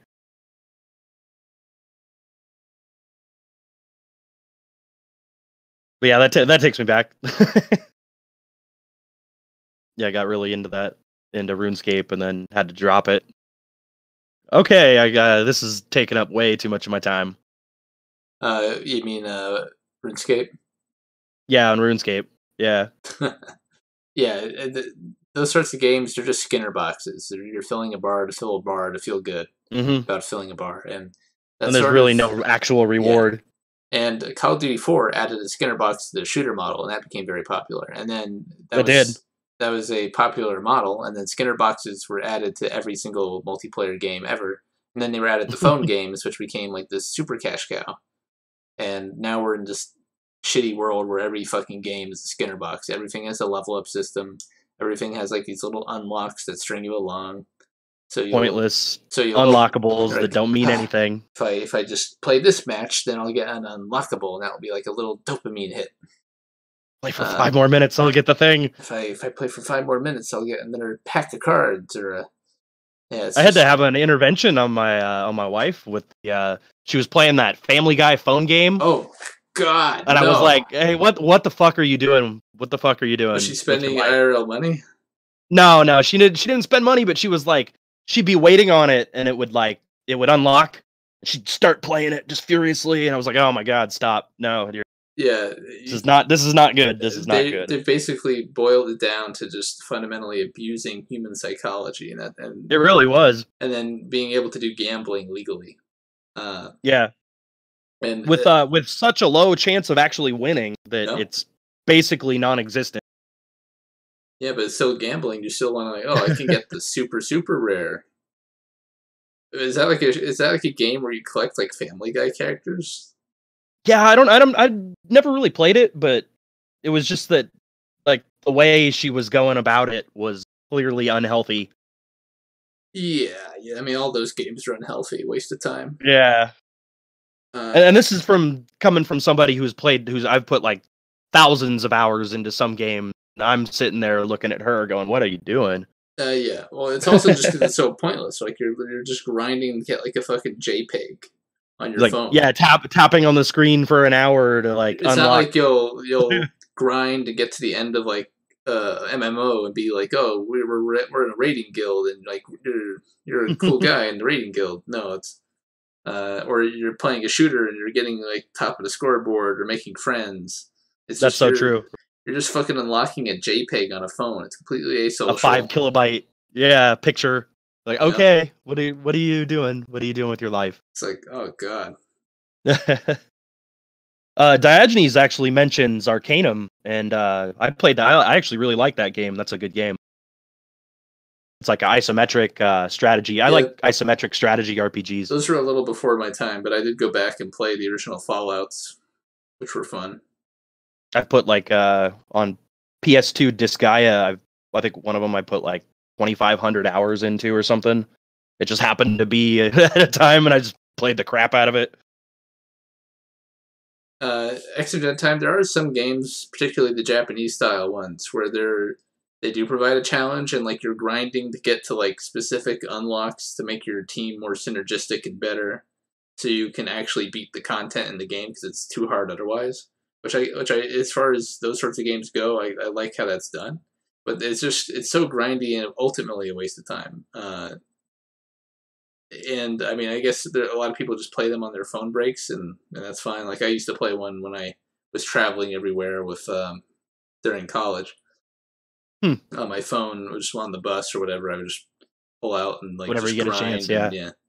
And then that's what they're good for. But yeah, definitely by themselves, they're not worthwhile video games or experiences. Something to kill time, but not really something to actually put any time into. Yeah, there's a lot of stuff like that, though. Yeah.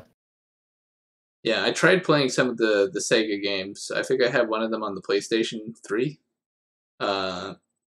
Whichever the one that was released on PS3 was. I forget what's called. Or which number it was. I think it's number 3. It has like the girl with like the penguin hat. Yeah, the Sega 3. Yeah, that was really good. I like all the Disgaea games. I like the anime style and the... I like SRPGs. It's just they're so time consuming.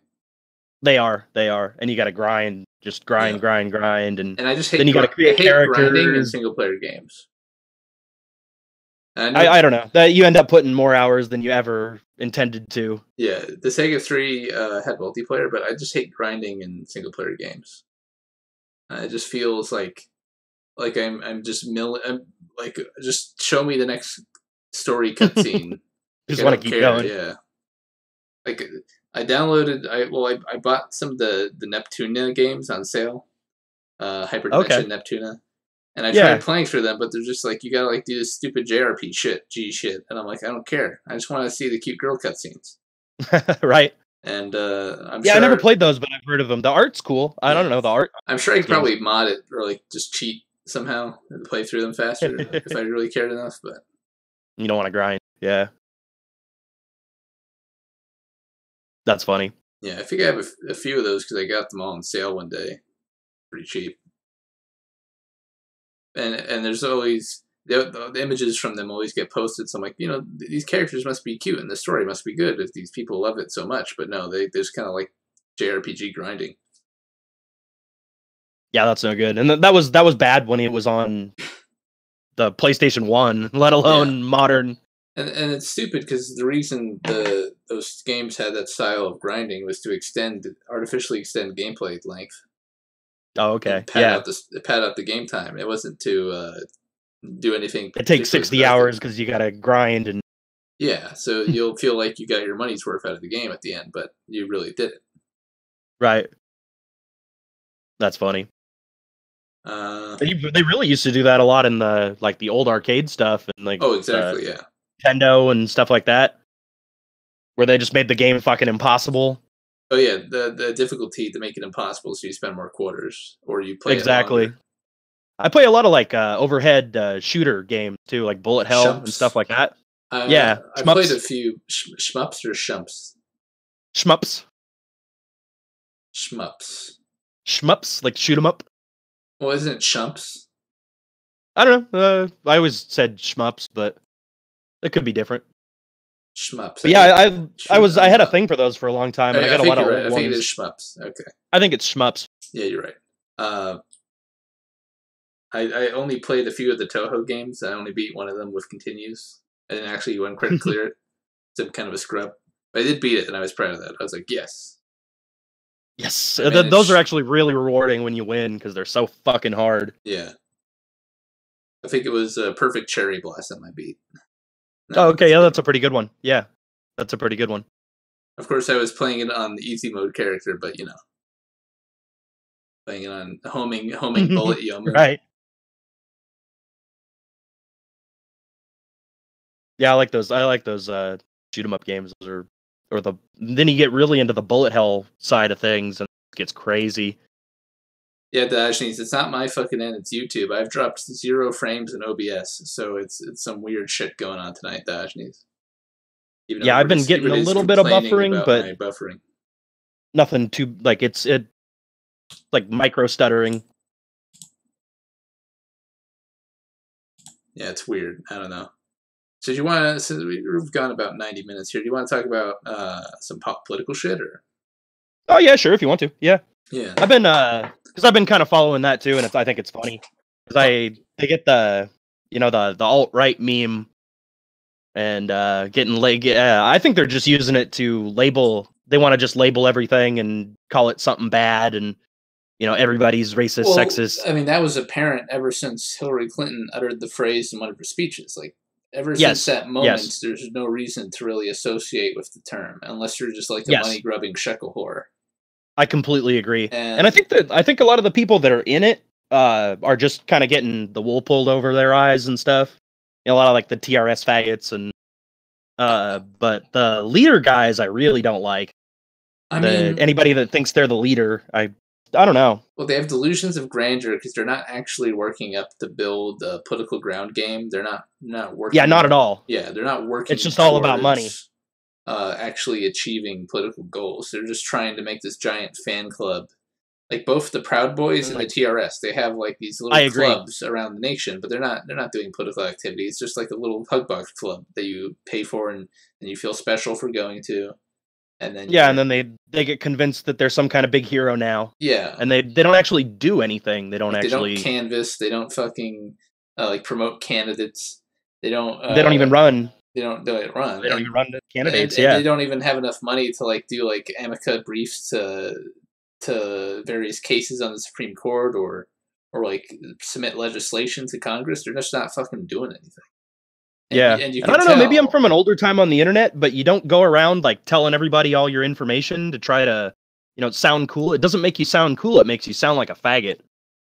And like I don't know. Yeah, like it like no one's gonna. You can be like an edgy Nazi on the internet, but if you just say that shit to the brainwashed normie, they're just gonna think you're like a weird idiot Nazi faggot. You don't even make a point. Yeah, like they'll literally just turn you off, and you get immediately dismissed. Yeah. There's kind of there needs to be like a nuance to it. Yeah, you got to go in increments. And you got to be more logically and philosophically sound rather than just like spouting stupid fucking memes like rather than dude swastika Lamo. Wow, Hitler didn't do nothing and and the memes are or they used to be funny. They're kind of getting old now, but they used to be really funny. But they just it's like and the Reddit meme, but Reddit got a hold of it. Whatever anything is that's cool and just runs it into the ground.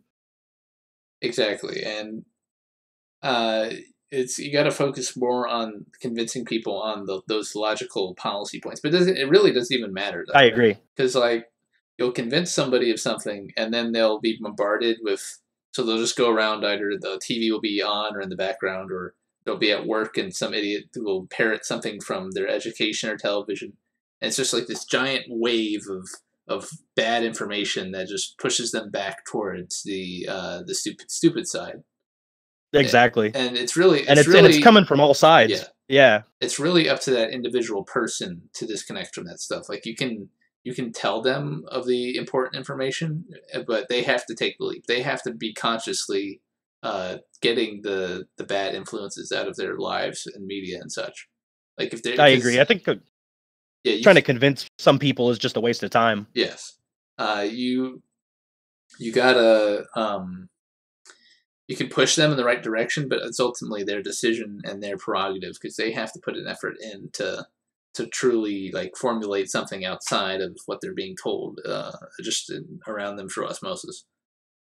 I completely agree. Yeah, and they try to force it. Like you get the guy that we're gonna red pill all the normies, and with using dead memes, and It's just kind of funny. I don't know. I think it's. I'm actually getting more of a kick out of like watching them and laughing at them than than taking anything. I don't know. I think everybody takes it too seriously. And it's true. Like, this is all stupid shit on the internet. Even when we exactly. had the stupid final battle stream with Joaquin. Oh god, that was so fucking funny. I made like a speech, and then I like just quoted Modern Warfare 2 at the end of the speech because I thought because this is just stupid internet shit. Like, who fucking cares? What does it even matter? Yeah, yeah. I'm not making a serious manifesto. There's nothing fucking serious about this. This is just a stupid fucking internet show, and that's it's just people yelling at each other on the internet. Stand it. Like they act, the egos of their personalities on the internet actually go to their head. It's crazy. I agree. Like Joaquin was really bad about that one. Yeah, that was I thought he great because I love shit shows and I love it when people start doing stupid shit. Oh, I liked the some of the stuff we did with Joaquin. It was fun. But like the guy is literally just an autistic retard, and he's like paranoid too. He thinks everybody's like out to get him. He's also it's so funny. He's paranoid, but he also has like no moral compass at all, and because of that, it just led him into make a bunch of stupid decisions, piss off a bunch of people he really should not have pissed off, and that was great. But again, I don't take it too seriously, so it's entertainment, and it's not. I think a lot of the people, not just him specifically too, but a lot of those guys, they get this like messiah complex, and they start thinking that they really are like changing the world, and they're not. We're just changing the world. One YouTube. You debated a liberalist. Yeah, right. Exactly. You called someone a nigger on the internet. You did not. Yeah, you called someone a nigger. The minds of anybody. God, what a hero. Oh, what a brave stand-up hero. Although I guess that is more heroic than the shit that liberalists get up to. At least calling someone a nigger on the internet is actually like a free speech statement, while LARPing it's a little edgy about disliking Islam is like, you're not doing anything. How is everybody having fucking issues? Holy shit! Like I'm getting triggered now. I don't know. It actually did stutter for me a little bit there too. My shitpost will save the right race, Jeff. You're a black-pilling, nihilistic faggot. Yeah, exactly. Well, that's but you need to be realistic about stuff too, and that's one of the things I like about you, honestly, is you tend to be really realistic about everything. I was realistic from the start, and nobody fucking liked that. And yes, everybody hates it, but it's honestly, that's one of the things I like, because it's they'll be like talking about their cool new thing, and you're like, no, that's fucking stupid. This is why it's stupid. Here's a list of all the itemized reasons why you're being an idiot, and I think it's fucking hilarious. They'll get so butt mad. Like I just explained to Joaquin, you're not going to form an ethno-state in the United States by kicking out all the minorities, especially with the methods you're proposing. Please find something else more productive to do with your time. And he's like, no, I give red pills, no. You give black pills. I'm like, no. The ethno-state thing is a meme anyway. They're spending so much time talking about it that they could be actually like running for office, or actually like maybe writing a book, but all they do is like sit around and talk about the ethno-state. Yeah. And it's like, I don't know. I think that one's kind of funny too. That really turned into a big meme.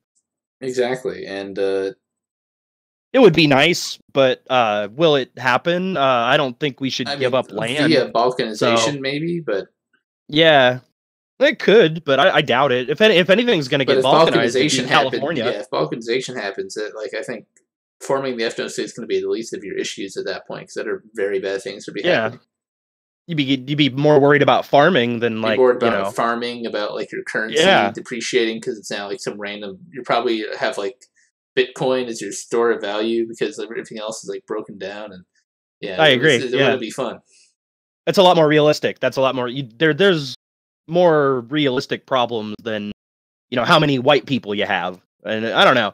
It'd be nice, but it's not really that important. But every time they'd get on these streams or whatever, they'd just talk and talk about it. But I also don't agree with the liberalists when they say, "Oh, all we need is the right ideals and everything will solve itself." No, that's stupid too.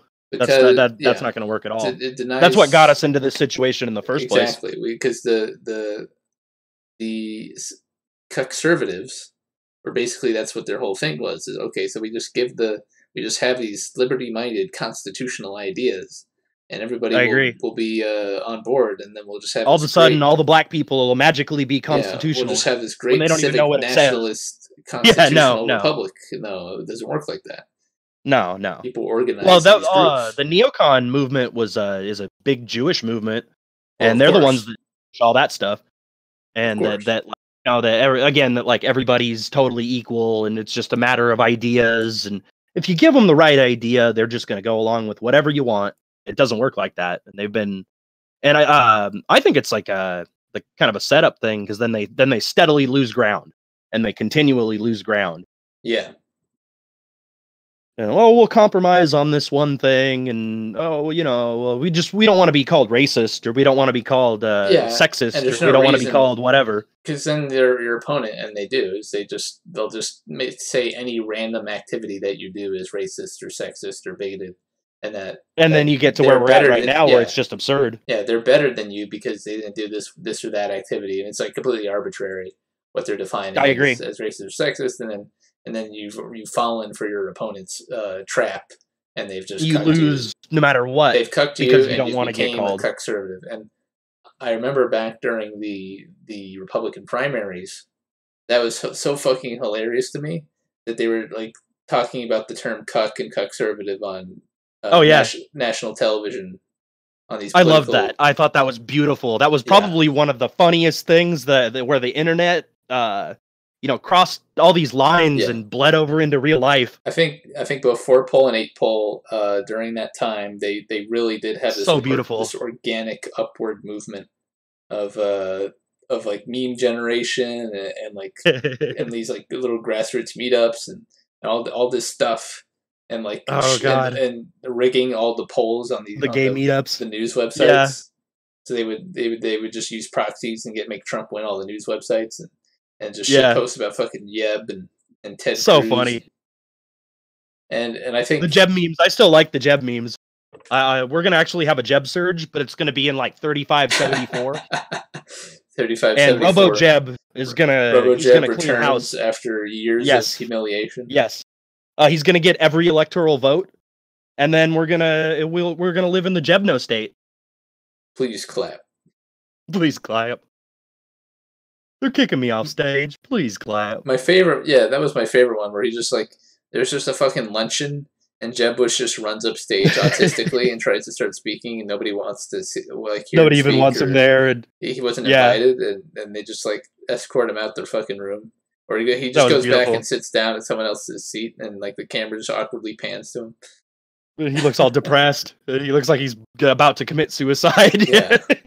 And I think in a true historical sense, they'll look back and they'll see, so there's this edgy, it's not the whole reason Trump won. Trump won for a whole slew of reasons.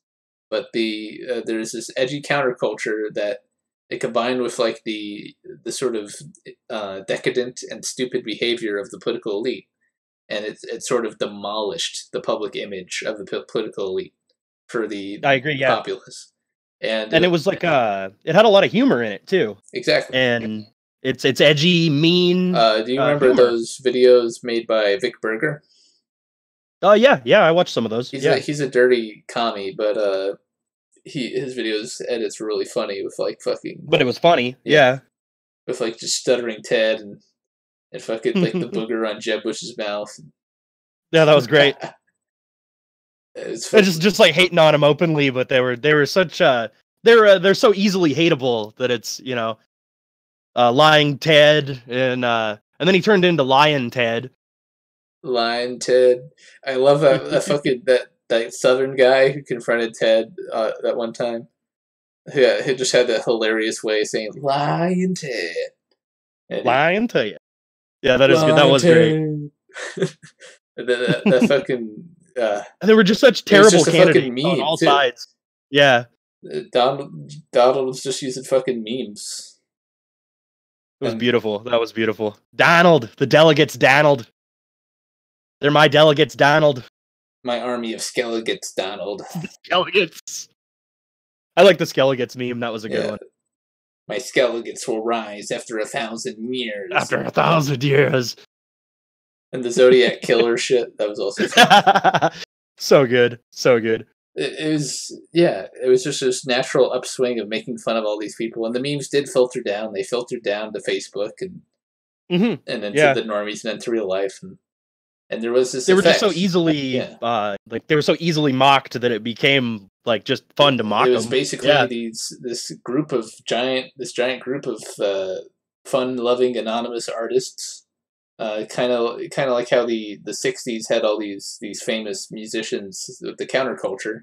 There's all these meme artists, if you will, that had a counterculture, and it resonated with people, and it helped propel Donald Trump to the presidency.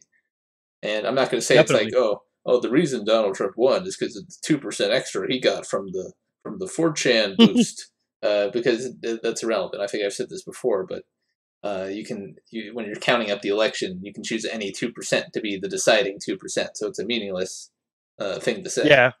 And it became this like societal phenomenon, and you get the originals that are doing it really well, and then you get all these imitators too that come in, and some of them are good and some of them are lame. Yeah. Kekistani. That was terrible. That was always gay. I thought Chatelet was pretty kino. I thought it was pretty funny. Yeah, I like Chatelet, but I mean, like the Kekistani flag and like. Once the flag was made, it was dead.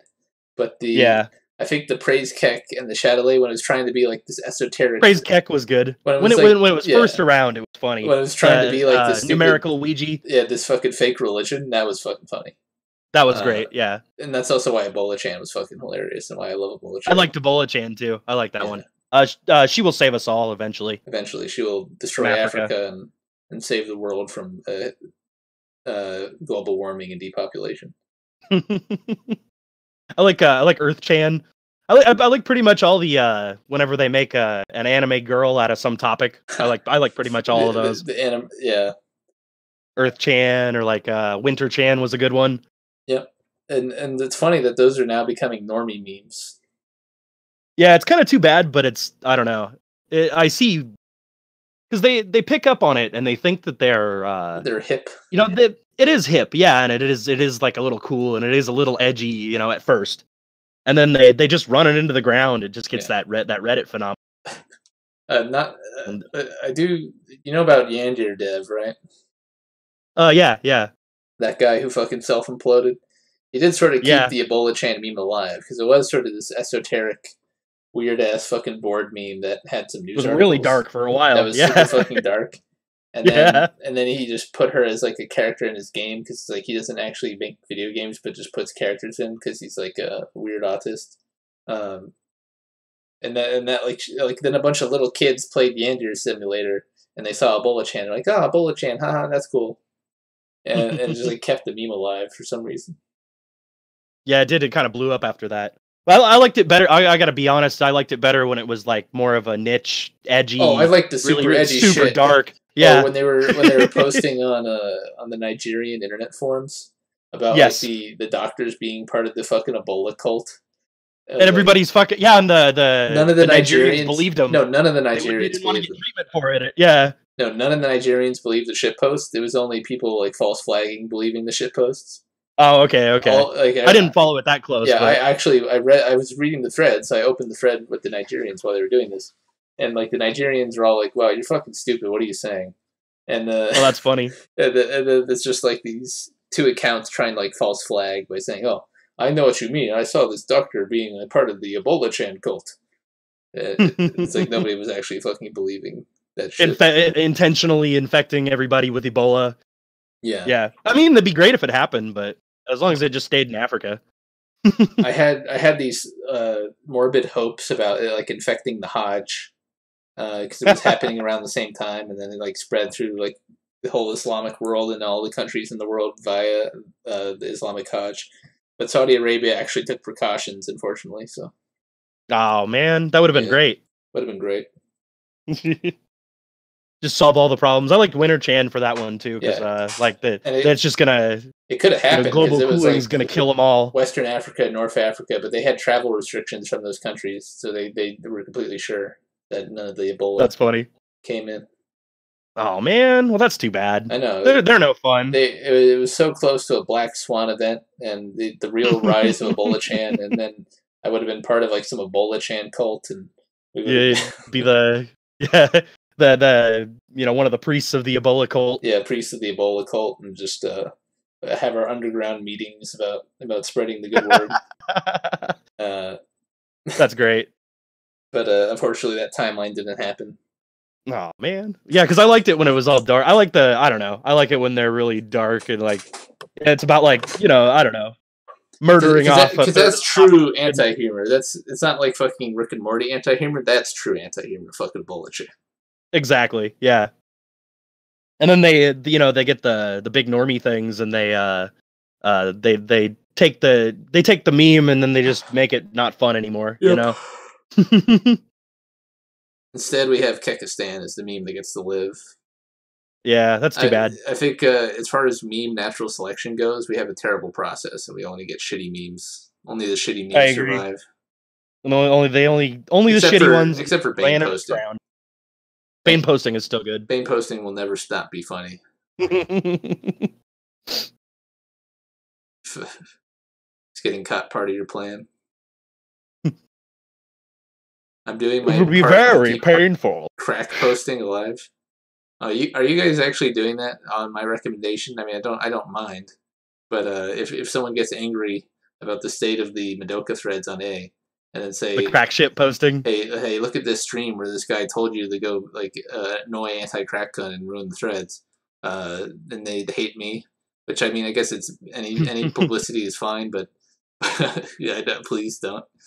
That was funny. I watched that stream. That was a good one. I was fucking dying laughing looking at that guy's. That guy has the schizophrenia, and he is definitely fucked in the head. If you just want to, but it is so funny. Yeah, if you just want to read internet autism, you can just search that exclamation mark Akemi, and you can just read pages and pages of new fresh Akemi and anti-crack coon. Yeah, new fresh autism produced daily. That was a good one. I'd never even heard of that. Well, I mean, before, of course I haven't heard of the guy because it's just some fucking random fuck who's an actual anonymous person on an anonymous image board. So the only person who's actually going to know about him is going to be the people posting on anonymous image boards very regularly. Right. I don't go on A very often, but yeah, I might do it just to piss him off now. Forgetting about based Troid. It wasn't. Yeah, I guess Troid was like some sort of moderator or janitor. And he was like in the Redditor pony shit or something, and then Anti-Crack Gun was like blaming all of the mods banning him was Troid instead of just the mods who just everybody get rid of the fuck. Everybody I don't like is Troid and Akemi. Yes. I think what makes it what makes it so funny is just his like single-minded dedication to the one crazy, thing. Dude. It's amazing. I had hour-long conversations with the guy through text on the board. I'm like, why won't you give this up? Like, do you not understand you're being ridiculous? I tried to stop him, but it's either like the most dedicated troll I've ever seen, or he's literally schizophrenic. I think he's schizophrenic. I think he's schizophrenic. It seems too serious. Yeah. And could you understand? Like, could you get like how productive he could be if he could focus that in like the right direction? If he could focus his drive and schizophrenia into something useful. Jesus, he could conquer the world. I mean, well, that's not true, because in order to, I mean, I don't know. In order to get that focused on something, you have to have your neurons be like busted up in some stupid way. And so the only thing he could really get focused on is writing some elaborate story about about Akemi and Troid and their exploits. He could write like some sort of novel about it, maybe. Because they crack ship two Madoka characters that don't go together. Yep. And he's got to tell you why that's wrong. I know you are Akemi. Just give up the charade. We all know it's you. I wish I was Akemi. Then I would have like some shitposting cred. There you go. But I don't really have too much shitposting cred. I've made some shitposts in the past. I'm in a few screen caps, but it's nothing too much to write home about.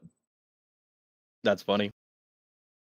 Mainly, I like when you get the pure autism going like that, and you'll like read about it after the fact or whatever, and you're like, gee, how fucking dedicated is this one person?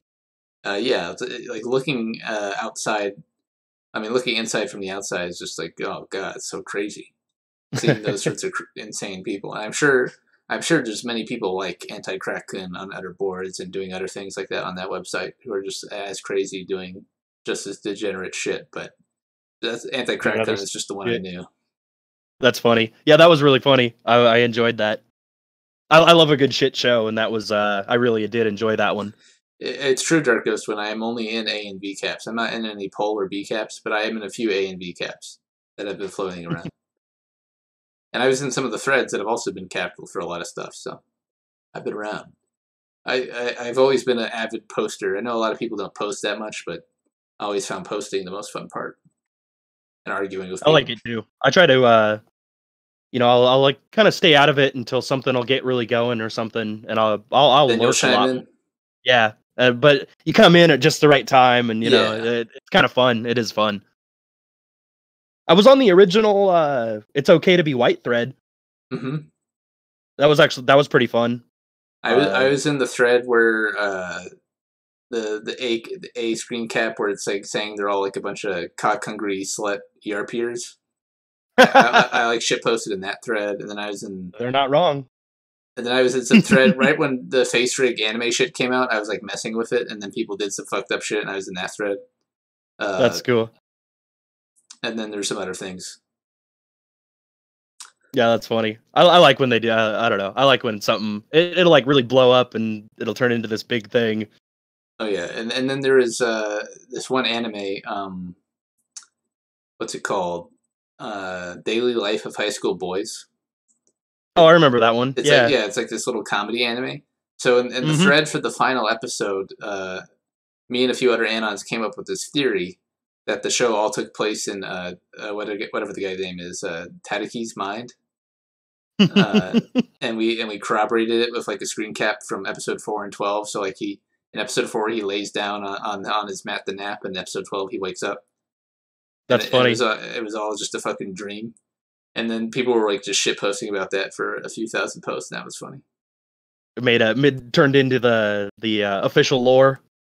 Well, not really. I mean, people were just excited about it, that thread, and just like put me in the screen cap, and I'm replying to the post, and it's just like epic thread. And then whenever the show's discussed again, like people don't really bring it up too much, but it is funny. It does still get posted. I think if you've seen it, I made there's like this really shitty MS Paint image of Tadaki lying his head down and then having his head pulling his head up with like it says episode 4 in black text and episode 12 in black text. I made like a few posts and then I contributed that little image, the MS Paint image that got put into the cap. So there you go. There you go. There you go. Look, you're internet famous now. Yeah, I've shit posted on the chams and I get successfully screen capped. Like, you know what? That's all the e-fame I fucking need. I don't need. I don't know. I like the anonymous stuff a lot better. I think the you get a lot better ideas and people are actually more willing to like, I don't know. You don't get like the weird cult of personality. It's just people will tell you if you're saying something fucking stupid. This is the equivalent of Reddit upvotes. That's true. But I mean, it's fun to talk about. It's fun, yeah. As long as you don't take it too seriously, and I don't know. I think a lot of the the alt-right thing kind of ruined a lot of stuff because they took all the memes and then they acted like they made them up.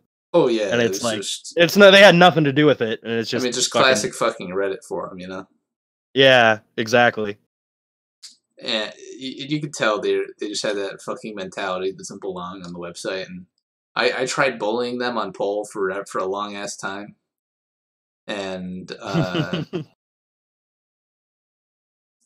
and it's just like it didn't work. Like the tide was. Yeah, you can't even. I don't know. Their ego is so big. It's like I would go in the threads. I would say the people who like hate anime and like or shit posting about stupid. They go on 4chan and they say that anime doesn't belong here. Yeah, I would say you're a dirty fucking Muslim immigrant, and here's an image of why you're a dirty Muslim immigrant to this website. And I would just whiter than you, Muhammad. Yeah, whiter than you, Muhammad.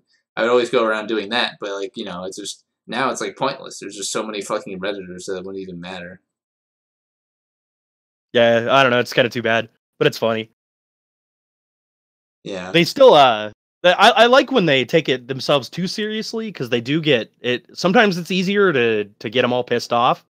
but they never take it. You don't get the satisfaction of them actually like taking it to heart later. President Trump I am a fucking idiot. Everything. That's true. Trump general is terrible. Yeah. Yeah. Are the Donald. Ugh. Yeah. Yeah, and I agree when Leo says that like the old internet is dying and image board culture is dying and there's like no good image boards left. It's pretty much true. I mean, you can go to a really slow one. Yeah. And maybe if you're obsessed about quality, you can post on this really slow image board, but it's not going to be fun. It's not going to be an engaging conversation. So you don't even really get anybody having. They just like shit post the same. It'll just Reddit be the same shit post. I mean, which is fine. Like I enjoy myself comfy threads. Like the pre-cure threads are like the same 20 images posted every 24 hours with like the little every character from each show waving in an autistic manner, and then it's just I love those little autistic ritual bits of threads, like threads that have been going on forever, and they just have like these autistic rituals like that. It'll be something this it goes the same way every time, but it's actually funny. And then you get to recognize certain posters who have like the certain image file names, and then I just like that aspect of getting to know it to such a degree, and it's very comfy. One of the ones that's a dumb one that's been making me giggle, but it's still pretty great is the dedicated I want to sniff brat ass poster. That one's pretty funny. I don't know. Yeah, he's a poll guy, I guess. I remember he was posting very dedicated. He was posting the IBS threads, and he still posts on poll randomly. So good guy, yes, I guess. Very dedicated. I wanted to get him on my show, but some things a little better left. You need more clout. I need more clout to get a brat. You need more clout. To get brat poster on my show. And the brat sniff ones, those are pretty funny. It's like some of the ones where they are actually dumb are sometimes the best. Exactly. Where it is just retarded. I want him to explain what is so good about brats. Well, she's just best girl in Yuri. What do you want? He wants to sniff brat ass. Yeah. He just wants. It's just best girl from Yuri. Can't be helped.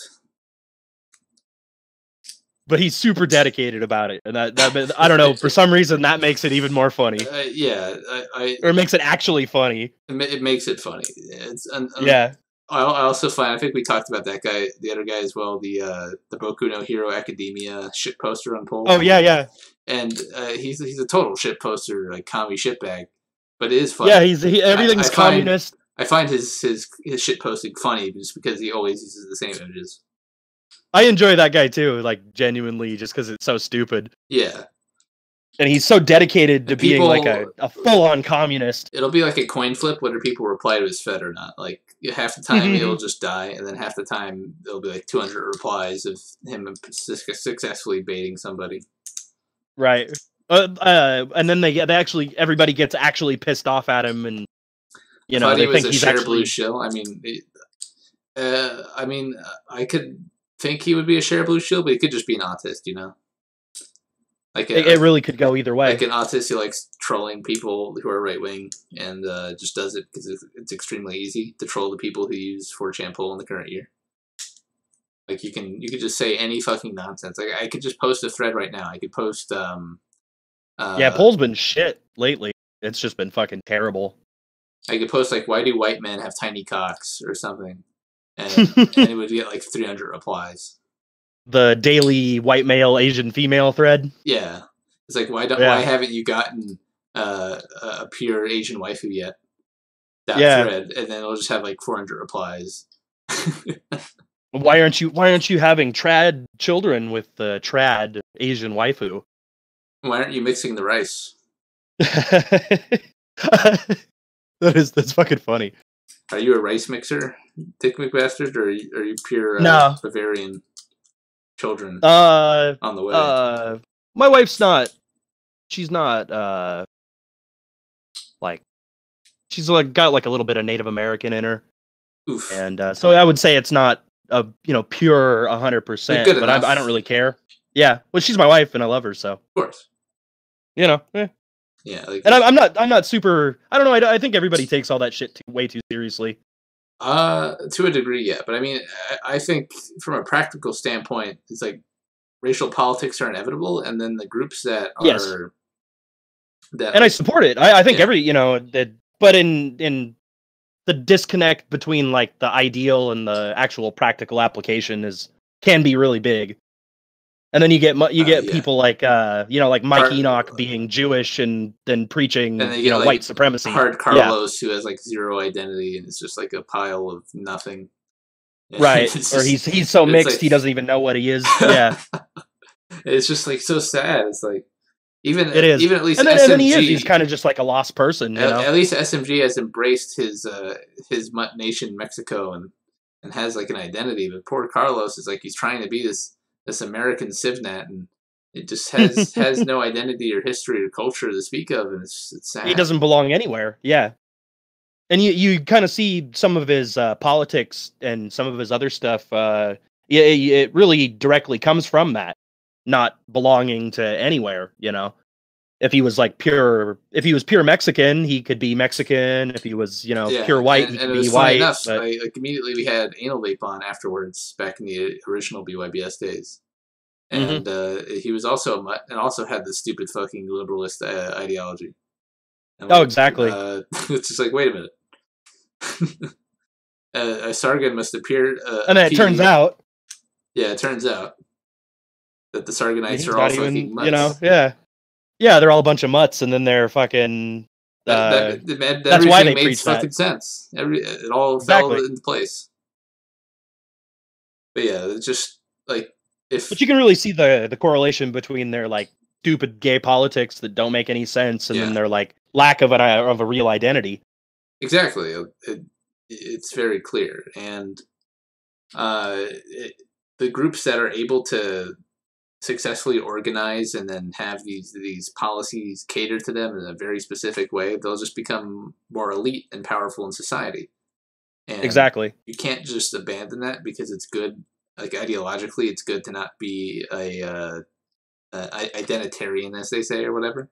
But it's just pragmatically up to a point. Yeah, pragmatically, it's a losing proposition. Because you have, you have the fucking Zionists, the Jews in this country, and they're just like basically god kings. They're just fucking a super special class in this country. As everybody else mutts out, they get even more insular. Yeah. And they are basically school is designed to make sure you believe Jews. School and media is designed to make you believe Jews are this special, cool based class of people that should be respected and protected. And, they're high IQ, and then you talk to a Jew, and they're like the pettiest, dumbest, you know, like just aggressively dumb on some things, and it's funny because they do these like, you know, these lies, these memes that they make up, and I don't know, I think it's funny. And then in real life, they're nothing like that, you know. There's a big disconnect. It's fucking stupid. And the fact that people don't see through this stuff, I kind of understand. Because I mean, it's hard for people to see like the structures of society around them while they're living in it, and that was hard for me for a while as well. Like I was seeing the trees for the forests for a long time. I was like conflating. And it's, you know, and people get in these like brainwashed, you know, they go through this this institutional brainwashing that is the public school. Yeah, and it's hard to break. You'll see people actually getting angry when you start smashing their little worldview. I mean, yeah, it's just because to a lot of people they don't think about their worldview. It's just a social thing that they have that is just part of being in a social group, and then like a uniform they put on to fit in. It's a uniform. Yeah, it's a air to fit in or be cool. Well, everybody knows that, you know, like black people are oppressed or whatever. Everybody knows that. You just need to get educated. Exactly. Right. And then you talk to them, and they're the most uneducated motherfuckers that just have no arguments, lines. And it's just nonsense that they use to construct themselves. When I accused Joaquim of this, and I hit the nail on the head, he could not handle that, and that was that's rough. Oh yeah, I forgot the white IQ. What do you talk about, Dark Ghost Wayne? I think he's talking about race mixing for some reason. I still think I don't it's know. hilarious that most ethno-nationalists in the U.S. have wives of different ethnic backgrounds. I think that's hilarious too, honestly. I mean, And I think the part that makes it bad is they lie about it. They're not even being honest with themselves about it. They'll hide it, or they'll, if it does come out, it like totally ruins them because they never were honest about it in the first place. You start building a house of cards on a bunch of lies, like a certain TRS sodomite. And he's doing this white nationalist stuff, and he's married to a Jew. Yeah, it's not just that his wife's like Jewish, because I can maybe see. So you have this Jewish person, and then you like convert them away from their religion, and then they start hating it because it's pretty easy to be a self-hating Jew. But right, his wife is a fucking. She's a prominent Democrat Party member, Democrat Party member, lobbyist, part of this interest group that was like lobbying directly against like fucking white people and white people interests. Exactly. And he's going out of his way to hide it. He's going out of his way to hide it, and he's still married to her. Like if he actually believed in that shit, he drops that relationship as soon as he can. But of course, it just makes him look like a total piece of shit. Yeah. And I don't know. I never really got into that in the first place. And maybe you can make the argument that he became red pilled later, and so like it's just very hard to divorce your wife at that point. Well, she divorced him too. She left him once it became politically. But I think she knew too. Is the weird part. Oh yeah. Because there was like some nonsense about how like she made recordings for him or something. Yeah, they were like singing Christmas carols, and they're not even legally divorced. They're just that's weird. Separated. Oh, that's right. He can't talk about it. He's legally prohibited. Conveniently, legally there's prohibited. No legal record of them being it. divorced. So, so they're not divorced. So basically, they still probably like each other, and they're just fine doing their own two things. And Enoch has no issue with that. And it's like, okay, and the whole thing just seems shady as fuck. It comes off even more like if he'd been like, I'm married to a Jewish woman, and it was before I got red pilled or whatever. But he spent so much time hiding it and so much effort to keep it out of banning other people off their little pay form for doing the same thing. It's like, okay, it just makes them look like total shady pieces of shit. Well, either shady or just not even shady, but just stupid and greedy. And and fucking disingenuous about their ideals, and that's just the TRS in a nutshell.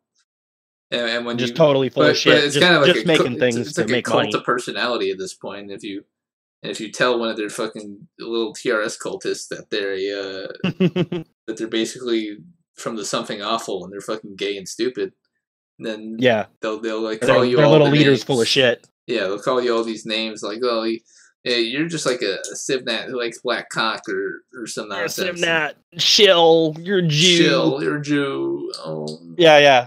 And it's funny. I actually enjoy pissing those guys off. I got to be honest about that because I mean, they're pretty funny. Basically Redditors. It's like something awful from back in the day, but now it's right wing. You insult their little cult and they flip the fuck out, and it's just it's pretty funny. It's just like when you called the goons a bunch of gay faggots, and they're just like, oh yeah. And they are, and they're spending time on 4chan telling everybody how anime doesn't belong here. It's like, motherfucker, it's a fucking. I love that image of where it has what it was based on. The guy in the baseball cap, and then it says like, "All right, I hate anime. I think anime's for fucking gay idiots. What website should I use?" It's like Facebook, no. Twitter, no. Reddit, no. I better get on 4chan. And then it's like the Alexa ratings, and it goes all the way down like 400. It's like 4chan. Yeah, that's where I should go. Yeah, that's where I should be. That's where I should hang out. I'm gonna go tell them how their anime is stupid. Yeah, it's fucking stupid. Yeah, right. That's funny. They get like, and I think the Facebookization of the internet has a lot to do with that. Is they go places they shouldn't even be, and then they try to tell everybody everything to be the same. Yeah, they want to force everybody to be just like their little Facebook hug box. Constantine wishes he still had that image. I'll pull it up on screen, I guess. Let's see. That is a good one. Yeah, I wonder if I still have it even. What would I even save it under? And I agree with Dark Ghostwind on that one too. He said in chat, the fact that Jim doesn't call out the goons and even pulls his punches on them is proof he's a sellout. And I think he is. He's just softballing everything. He got bored with it or whatever. I thought, from my view, Jim never had really loyalty to the image boards. He had loyalty to his original form, whatever it was fucking called. Yeah, like the Medicare forum. The Medicare forum. Yeah. And he was just utilizing, because it was easy to shill his content, and it became popular there. Right. He was just utilizing that cultural change, and then he tries to be hip with the kids, but I think he fundamentally wasn't like part of that, or wasn't really emotionally invested. Yeah, I'd say I don't think he's as associated with Kiwi Farms, but I'd say he's more like Kiwi Farms or anything like that, rather than actual 4chan. Yeah. Well, I can't. But he's not really from it. Yeah. Find this shit. Oof. And I enjoy Jim videos too, but I think it's weird how they everybody like worships him and stuff. I think it's really weird. Yeah, like the videos are fine, and they were talking about shit that was relevant. Like the reason Jim became popular among so many channers is because that channer shit, the Five Guys and Zoe Quinn and the Gamergate stuff, all that stuff was very popular among the people. The channers really loved that shit, yeah. And then he kind of ended up being the unofficial. The raison d'etre, and he became the face of it. Right. And then, but that wasn't really where his heart is, so. And that's fine, but people like misconslate him, I guess. I still can't find that fucking image. We're losing viewers talking about based Jim. Maybe. Oh, okay. Maybe we triggered some. I don't want to piss everybody off. Yeah. Some Jimcovites or people who just don't want to hear about it, which is fine either way. If it's a Jimcovite, I think it's interesting, but yeah, it's not really. If it's a Jim ball cover who tuned out, then that's fine, because whatever, those people are weird. But if it's a person who just doesn't want to hear about the guy, then I understand that, and I'm sorry for talking about him. I know it gets fucking annoying, but it's just topics of conversation that come up. Because that's what the chat talks about. So if people are going to get triggered at like a given thing being talked about, just talk about something else in chat, and we'll talk about that instead. It's because I know there's people who don't like what gets talked about in BYR, but it's basically defined by what the chat room wants, not really right. We go off on tangents based on like most of the time when we talk about shitty e-celebs, on BYR, it's because people in the chat are like mentioning memes or the e-celebs in chat, and so we're just riffing off that because that's like it's our chat. We have to riff off the chat. So if people, you don't have to. You could ban them all. Oh, I could ban all. Yeah, you're right. I could make a shadow ban list and just not have a chat, or just have only wrenches. But oh yeah, there you go. Yeah, I can't find the image. So I bet that would go very well. I'm just gonna upload some random fucking image here instead. Let me find something funny. That's funny. I like one of the memes I like is where it's like Tumblr, and it's like retards pretending to be or I don't know, the part of it I remember is like Reddit, where it's retards pretending to be smart, and then 4chan where it's smart people pretending to be retards. I always like that one. Yeah, that's a little infograph, but I always like that one. Like I mean that is a bit Snapchat, it's a bit fart sniffy, but it's true enough, because people pretending to be celebrities. In order to have fun in like an anonymous like discussion space, you have to be at least mildly intellectually engaged. I mean, well, not necessarily. You could just like shitpost cocks and like black dicks and like get a giggle out of that, probably. But I think you got to be Australian for that one, though. I think there's like some kind of law. Either Canadian or Australian. Right, definitely. Right. But I think for like if you're really just getting the conversation about stuff anonymously, then you have to be engaged by thinking about things in conversation. And so it does, like, for people on Reddit, they might be engaged by upvotes. So they don't really even care about what they're saying or what other people are saying. They just want fucking upvotes. More about how it's received. So they're just caring about the fucking reception of the image. and Right. because there's like no value in shit posting on the anonymous image board besides just like it's fun. Yeah, it's just to pass time. It really doesn't, and it'll be it all goes away when the thread gets deleted anyway. Exactly. Yeah, it'll get archived or whatever. It gets but archived, and if it was funny, Yeah. it's screen capped. I mean, it's just like Right. nobody. It's not like a big deal. It's just a thing. And I think that's what adds a lot of the good to it, because it is Exactly. just kind of temporary. Exactly. And so You get a lot it better makes it even quality. better when you have like if you're watching a particular anime or talking about a particular subject, and you have like this little general or just these group of posters who are good to each other and are very like poster courteous and like a good Right. community, but it's formed completely naturally and it's completely anonymous and everybody's following the rules, and it's just like this nice it's not all tight knit forced. community and not forced at all. Like I don't think Right. there's anything more satisfying than that on internet communities. Like I agree. because I've been part of a number of like named internet communities, and they're fine. Like I'll talk to people in voice chat, and there'll be like little drama spats and things like that. But I think something really special forms when you have a group of posters who are just all they enjoy discussing things so much that they all follow decorum and upkeep the discussion Naturally, naturally, and not all weird and forced, and not without like having to like bump the thread a million times, or it's just this natural outpouring, and I find that very satisfying. I do too. I really like that. I think I think the anonymous stuff actually lends itself more to that. Yeah, egalitarianism does work on image boards. It doesn't work in real life. It does, but it's because it's a small community, and it'll be like maybe 10 people or something that's right. on a thread. If we had the population, the average population of the United States or even the fucking world on 4chan, it wasn't just like autists who self-select to post, then it would be miserable. And then when everybody starts shit. When the borders open up and everybody starts just piling in, it turns into a big old shit show. Everything turns into dog shit, yeah. I'll post a depressing Kimono Friends image for the chat here.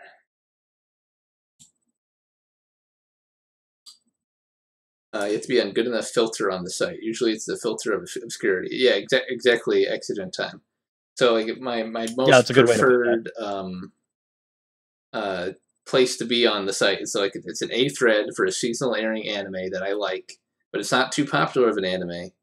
But it has like the type of people who have the same taste as me, and we're all in this thread that just happens like maybe once or twice a week, like for the airing. Only people that want to be there are actually engaged. Yeah.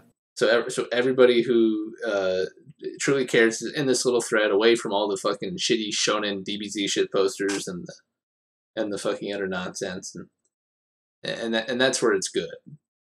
And I'll probably continue doing that for years until like 4chan eventually fucking implodes or whatever. But until Gookmoot sells all of our data forever, and I mean, shuts the whole I thing honestly down. don't give a shit about all that stuff because all my data is. I don't even care. I'm making I'm making a joke, but like it's like it's fighting against fucking entropy. Like you got to do all this autistic shit to really remain secure all the time, and it's just not even worth it. Like you just have your data be sold. Have your data be collected. If there's a fucking dystopia where all our shit's like logged and then like some company just like fucks us into slavery, whatever, who cares? Like if that's the world we're living in, then I don't want to be like a fucking hacker hiding away from them anyways. We don't want to even be fun. It depends on how much effort you want to put into it, right? Yeah. If you spend, you can make everything so super secure, but you'll spend so many hours a day doing it that it's just who knows, And I think that was something I really noticed with like Facebook when Facebook first came out, is because people were they were going ahead and just putting their real names as their profile name and pictures of their house, and But it's also true that well, at least for I guess if you ever get a legal investigation or like a work investigation into you, if you don't have any social media presence now, then you're even more suspicious. You're like I get that too, because I actually never had a Facebook. I've never even once had one. Yeah. And I've had people ask about it, like, well, that's weird. It's like, no, I don't like using it, and I don't use it. I don't like having my name being publicly indexed and searchable. Like that's That's all. Right.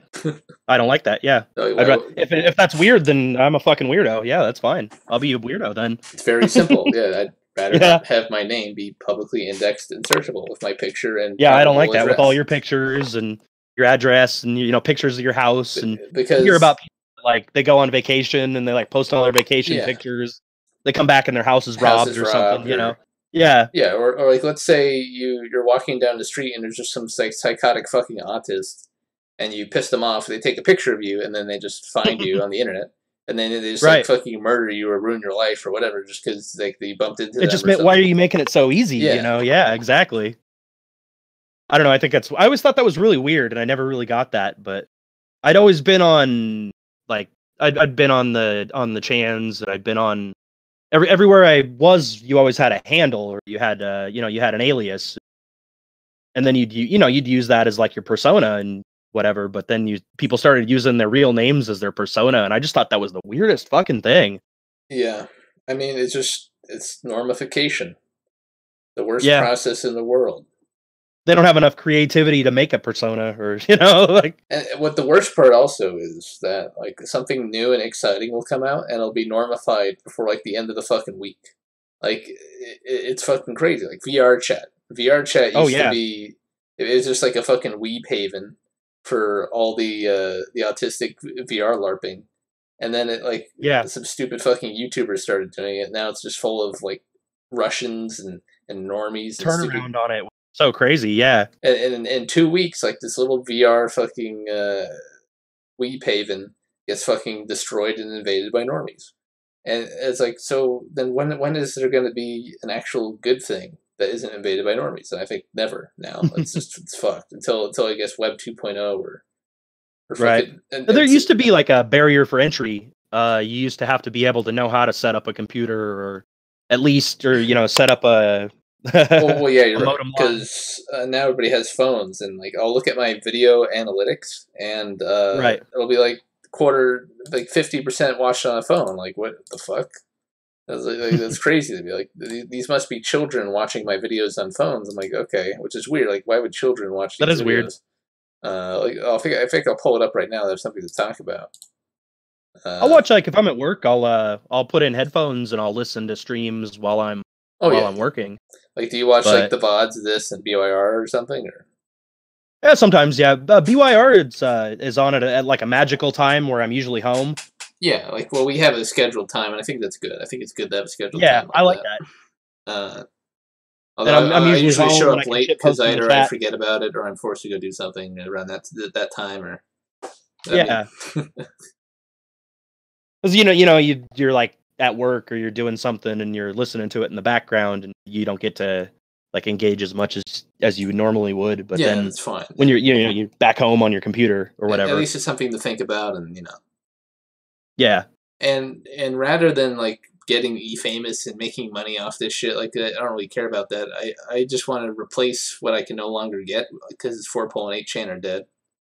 Yeah, you were talking about that. I think that's an interesting way to see that. I'd rather just have like a tiny community where I can discuss the things I kind of want to discuss that aren't. I mean, we discuss anime obviously, but if I want anime discussion, I can always go to A. A's not dead yet. A's still fine. And it's not just full of a bunch of retards. Yeah. It's just, But if I want to have a political discussion or a philosophical discussion, like in the old days of Polar New, it's impossible. Like, there's nowhere to have that. So I think this fulfills this as a good alternative. And that's where I really want to get out of that. So that's one of the things I like about BYR is you guys usually have really good, like you get into the deeper philosophical questions and you don't just, it's not just the surface bullshit. Well, and it'll go off on tangents sometimes and stuff. Oh, of course. You guys tend to get a lot deeper into discussions. A lot of the other, even the other channels and stuff. I mean, it's just because we're all Anons and we've discussed stuff, and when we discuss stuff on the boards or before, you get in depth. You start arguing really esoteric points and bringing up little like pictures. I like that. And it's sort of endemic to the way we do things. And since I noticed Joaquin didn't have that, and he really didn't, and it just didn't gel.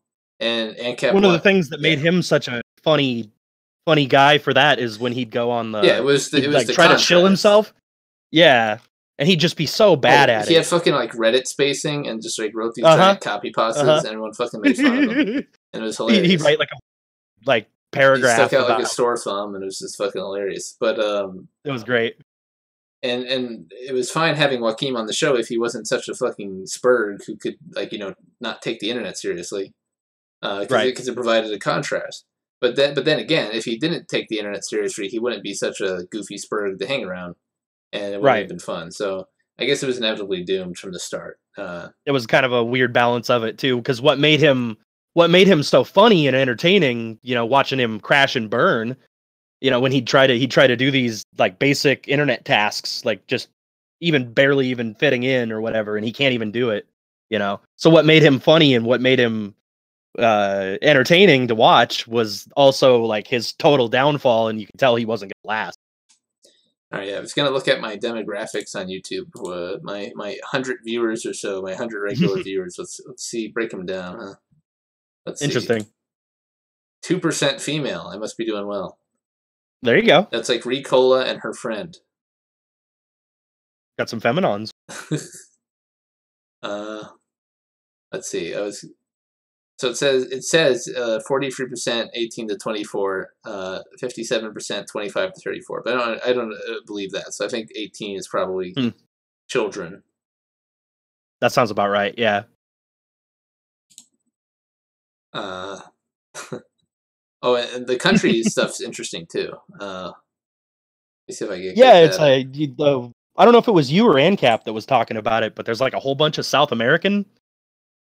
Yeah, South American viewers and stuff. Yeah, but it was a bigger percentage than you would think. All right, so this is not all totally updated, but so 50% from the U.S. That makes sense. 8% from the U.K. 8% from Canada. 5% from Australia. 5% from Finland. Do we have any Finns in chat right now? We got Spurdo. Yeah, we got Spurdo in the chat. Spurdo in the chat. I guess it's a Finn. Yeah, makes sense.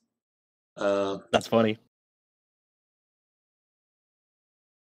I like the Finns. When you know your female audience by name, well, I mean, it's not hard when there's 3 out of 100 people. And Ricola makes OC, so, you know. Why not? Let me see if can I expand this? All right, yeah, now I got more countries. So yeah, but below Finland is 4% from the Ukraine. What the fuck? Oh, weird.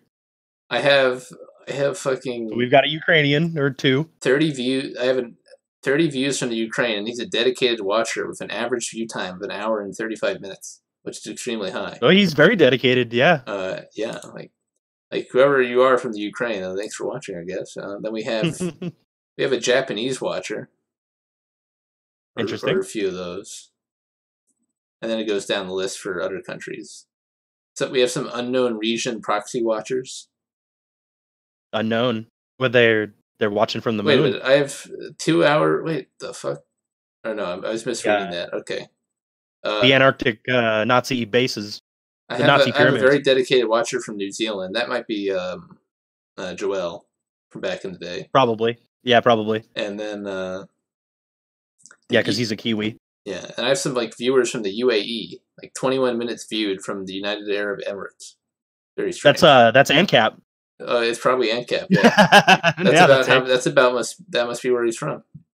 Let's go back down here. It's interesting looking at all these statistics, having the YouTube data mine, and that is interesting. Yeah, and kind of it gives you kind of a more complete picture. Yep. Average view duration. I bet your the percentage of time watched is actually pretty high too, compared to some other channels. I don't know. I don't know what the average would be. My average view duration is 28 minutes, but that's distorted by the streams and shit. I don't know when you start having 5-hour streams or something. Yeah, let me see if there's watch time specific stuff that does a percentage, because that would make more sense. Because if I do 5-hour streams and someone watches 20 minutes, that doesn't really mean much. Right. Let's see. No, that's interesting though. Average percentage viewed. Can I get like an average of all of it? Percentage viewed. I'd have to like look through. I'd have to sum it myself, but I'll just do a rough napkin math of it here. We got so that's like, I would say I've got about a 30% average watch time, which is fine. I think that's all right. Yeah, that's not bad. Even though my videos are kind of shit, I don't deny. Like especially, I don't know. I've enjoyed them, but yeah, but I mean, especially when I had my shitty fucking buzzing mic and. it didn't even bother me, but I'm used to. And some people's headphones weren't good enough to pick up the buzzing, and that's probably why they're able to watch me. Oh, okay, there you go. Yeah, see, there you go. Because their headphones weren't good enough to pick it up. Now I don't have it, so that's solved. But I know, but yeah, I've liked how you guys get. I liked how you guys get a lot deeper into the discussions, just the bare surface thing. It's not just like, you guys aren't just reading like news headlines. You like read the headline, but then go into like what you guys think, all the different views everybody thinks about it and stuff. Sure, I think that's a lot more interesting than just reading headlines or whatever. It is. Like, I don't find reading out news articles interesting. Otherwise, I would make like a shitty video every day reading news articles and like laughing Top 10 and chuckling news articles today. Yeah, exactly. So instead, I write these little autistic scripts that I rant, and then I just put shitty video game play over it. I should record some. I recorded some of me playing Overwatch Deathmatch mode, but I couldn't get the video. The video player just would not accept the MP4 for it in 1080p. Like, it would just stutter like hell, even though the MP4 played back fine with no stutter. So there was some weird encoding problem that I couldn't solve. Sounds like, yeah. But too much going on or something. Something like that, yeah. Too much color. Maybe. I mean, I don't know, but. Well, my PC should be able to handle it, but I don't know. I'll have to like troubleshoot it. I'm using a different editor now that actually lets me export in 1080p. I was using Lightworks for a while, which only lets you, the free version only lets you export in 720p, which is fine for most stuff. But for my video, I wanted to do on the anime, I'll export in 1080p so everybody can see that shit clearly. I'm still working on that. The Shinto lesbianism. Shinto nationalist sci-fi with lesbians. My new favorite. Sounds awesome. My new favorite subgenre of anime. That sounds awesome. Yeah. There's only 2 good examples of that show, but they're very good. But they're very good. Yeah. Yes. Yuki no Ayusha Dearu and Toji no Miko, and so I'm just going to be doing a big old video on that, just because I love those anime so much. That's good. That's funny. It's a very specific genre there you got there too. And they just have their own flavor to them. It's like it's this Shinto sci-fi. So there's like Shinto-based monsters and powers, and the protagonists are like girls who are like kind of shrine Mikos in a sense, because they have to be virginal pure waifus to get their shrine powers. Pure shrine maidens, yeah. Yeah, and then they have to use their powers to fight the Shinto enemy in this sci-fi setting, where they have like these this like Shinto yokai or whatever. Yeah, that's interesting. Advanced sci-fi military stuff to fight the enemy, and obviously it all works out. Yuri undertones, and it's great. I love that shit. I hope they make more. That's funny. I like BYR because someone will usually take an opposing viewpoint. Usually it has to. Like that too. Usually it has to be me, Spaceman Roots, but I mean, I've always come in and pop everybody's bubble. Yeah. I remember when I was correcting Ancap's grammar that one stream for like the whole stream. It was funny. That was funny. He was getting mad about it. Yeah, he has some English issues, I guess, but I guess everybody does. Right. But he was saying it was like his 3rd language or something too. I think he was memeing because I thought he was a local Canadian, but. Right. I mean, I don't know, but yeah, it's funny. It was still funny. It was still funny. I don't know if Ancap is ESL. Like, I thought he was a white Canuck, but who knows? He's fucking mystery meat. He's I don't know. Up in the air. Because his accent sounds. He sounds Eastern like he has a European. weird accent. Yeah, even though he Yeah. says he's native, it's weird. Maybe he is secretly Jewish. Maybe. Yeah, does 'Cause it Ancap sounds like, sound Canadian to you? He doesn't Croatian sound or something, Canadian or- at all, which is really Yeah. weird. Because I've been to Canada and I've heard people who have the various accents, and he doesn't sound Canadian at all. But then again, there are Canadians who Yeah. don't have an accent at all.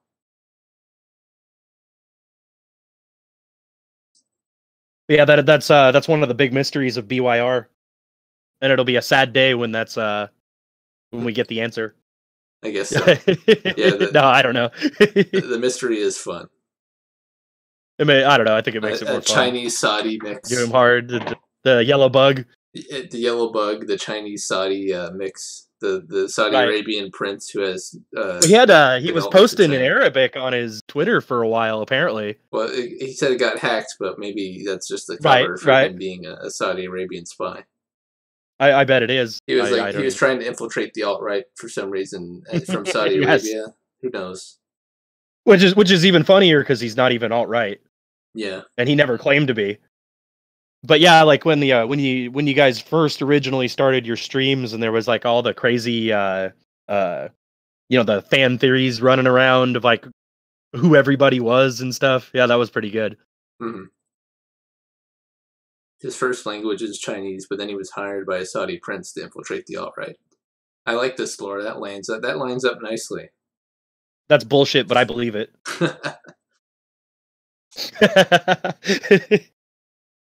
So what kind of Chinese cartoons, like genre-wise, do you usually go for? I like the cyberpunk. I like a lot of the noir detective story stuff too. There's not too much of that. Yeah, there isn't anymore. There used to be a lot more of it. It's kind of too bad. I like slice of life if it's good. I like some of the sports animes depending on what they are, just for like the technical art. Do you have? Well, I guess it's too late now if you didn't have it. But do you have Amazon Prime or? No. Okay. So there's this very interesting game I got for free from Amazon Prime. It's called Observer. Okay. And it's like this really in-depth, like super atmospheric, tech noir, cyberpunk, Sweet. investigation game where you go. That's around totally right and, up my alley. Yeah. like you're in this apartment, And then it's complex. a detective story too. Yeah, Interesting. and you mind jack people to help solve the mysteries and shit. It's fucking rad. I no idea. What's that called? I'll check that out. It's called Observer. I think I'll link it. Observer. Okay, cool. Yeah, that sounds right up my alley. I love the cyberpunk. Like I never stuff, even heard of it, and I just like, oh, I'll take this game for free, I guess. But it's just it's cool as shit. It's a little bit of a harder game, but I mean that's fine though. That's cool.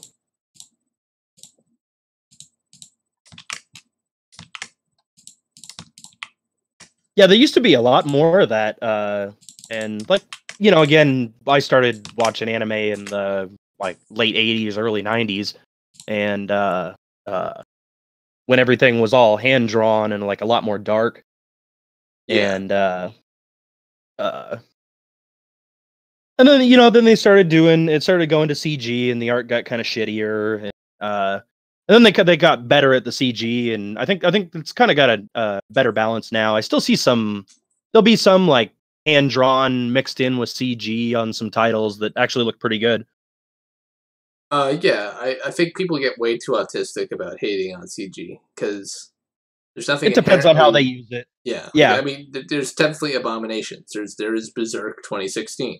Definitely, that was terrible, and that sucked too because I love the Berserk manga, even though it's been going on forever and it just kind of keeps going on. Yeah, I think so. Anonymous. I think they had one of the original. I think it was a side character actor from Blade Runner. I don't think they had. Cool. They didn't have Harrison Ford, obviously, but they had one of the side characters acting a major role in the game. I think. Okay, that's cool. I like Blade Runner. The game is very basically Blade Runner. It's cool. That's cool. It has great graphics and has the investigation plot you actually think about. Yeah, that sounds awesome. I always like the dystopian cyberpunk world because it's realistic. It's you can see the way if the corporations did get a hold of everything, that's exactly the way it would be. It would be dirty it would end fucked up and people complain about CG because they have 2D and then there's a CG overlaid onto it and then it just looks terrible. And Or so it I just can looks, I can yeah, and understand the that. colors are wrong. Yeah. So like, but it doesn't bother me that much even then because it's still a cartoon. It's like it's a 3D model within a cartoon. Right. So like It's maybe just some another people get like another tool visually for the art. triggered Yeah. by it, but like usually it's done well enough. Like here's an example that I'm curious. Have you watched I forgot what the full title is, but Gargantia? Yeah, that was good. Yeah, and I like that one. So the mech was CG most of the time. Yes. And it did kind of stick out, but it wasn't terrible. It wasn't like annoying. It wasn't like it didn't like break your immersion. So anybody in chat watched Gargantia, and did you think the CGI I actually like ruined Gargantia. it?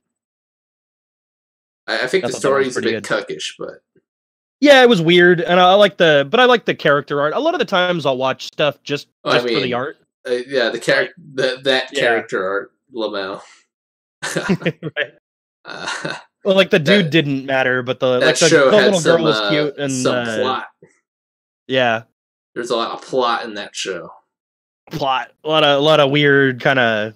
It was a little shoehorned, but I remember enjoying it. But I'm sure if I watched it, I probably wouldn't go back and rewatch it. It was certainly famous for its plot. The Overlord of CG doesn't bother me too much. Well, that's because also Overlord just has a low quality animation, so the low quality CG doesn't really stick out because the animation isn't like super high quality either. That's true. And I gotta say I like the Overlord anime just because I really like where the anti-hero stuff where the guy's like the demon lord or I've always really I like stories like that. So yeah, I just think the pacing from the light novel doesn't translate to the anime very well. And that happens a lot, but the light novel is fine. Like, I think in this season we'll be getting into stuff that's better. I would hope so. Yeah, the lizard man thing was kind of drug on. Fucking terrible lizard man shit, and then now we'll be getting into his interactions with the Empire and stuff. Right, and that has more of what the story's mainly about. A lot of the problem is who's behind the scenes doing, So a lot of the problem is that like the majority of Overlord's humor and thus the story itself relies on the contrast between what's going outside of Vane's head and what's going on inside Vane's head. So Ains is constantly. I actually like that too. Yeah. There was what was that metal anime? I can't remember the name of it, but where he was like Cruiser, and he was kind of a nerdy dork, but then he'd put on his metal makeup and he'd get his guitar, and all of a sudden he was like a different character. Yeah. And they had the two different voice actors for it. I can't remember the name of that, but that was a really good one. I don't think I enjoyed the shit out of that. But let me look it up. Let me pull that up. That was a good one. But yeah, so it's like the contrast between Ainz thinking to himself like, "Oh God, I don't know what the fuck I'm doing. What is this Keikaku?" And then his NPCs and people around him just doing like cringy shit, and it's like them thinking he's this god emperor, and Overlord's fundamentally a comedy before anything else. And I think the two voice actors that they use for Ainz are actually the two of the same guys that were on that metal anime. Huh. Well, I think the voice actor they used for the Salaryman Ainz. It was called Detroit Metal City, and it's a comedy anime. Rutger, I think Rutger Hauer's in Observer. Oh, that's cool. Oh, cool. Yeah, that sounds good. I'll actually check that out because I love that. I love cyberpunk shit. But yeah, it was called Detroit Metal City, and it's a comedy music anime. And it's the dichotomy of his nerdy normal persona, and then this wacky, like over the top, metal guy. And it's really good. It's actually really good. Primarily a comedy, but there's like, I think there's like a girl in it, but I think it's the same two voice actors. Interesting. That do. I thought it was one voice actor who did Overlord, but maybe it's two. I mean, that would make sense if it's two. I could be wrong, but I know that it's called Detroit Metal City, and it's actually really good. Yeah, I'll check.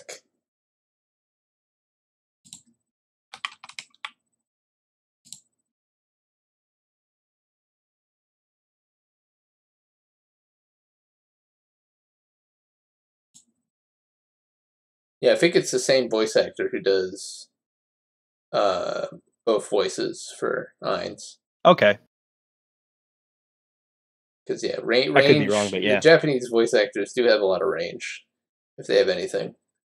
I mean, they're all. But it's the same kind of thing where he like talks in his head, and he's like nerdy in his head, and then when he actually has to interact with people, he has to like be this cool guy. It becomes it's a pretty funny thing. Guy. Oh, okay. Well, it sounds they're doing the same voices. All right. Yeah, maybe it sounds similar. It does. It does sound very similar. Yeah, but that's funny. Okay. I mean, there's a lot of voice actors from Japan who I'm always impressed by their vocal range. Like they'll be voice actors, particularly voice actresses. Like they'll be playing like a little girl character, and then they'll be doing like the burlesque old woman character, and they'll just be like switching between them fluidly between series, and it's just like, wow, it's a lot of range. Yeah, I think the Japanese voice actors are a lot better. I've never liked dubs. Dubs are shit, and it's because well, the U.S. dub industry is not competitive. It's just like this shitty little cartel, and while the Japanese voice acting industry is like one of the most competitive, cutthroat acting industries in the world. So that's why you get talent in Japan and you don't get talent in the United States. And the stupid idiots will say, you can't tell that they're acting better. You don't even understand Japanese. No, but if you're not you totally can, yeah. If you're not like a fucking 2 IQ Spurgy autist, you can detect emotion in voice. Right. So it doesn't matter. Like I could detect the emotion in the voice of this actor, and then I could tell it is more nuanced and better than the actor who is English, who is just like fucking belching out a line. Doing it monotone or just terrible. Yeah, I don't know. I never did like dubs, and I've always been really against dubs. Dependent, there's some that aren't terrible, but there's never been one that. Fuck is with the stream, dude.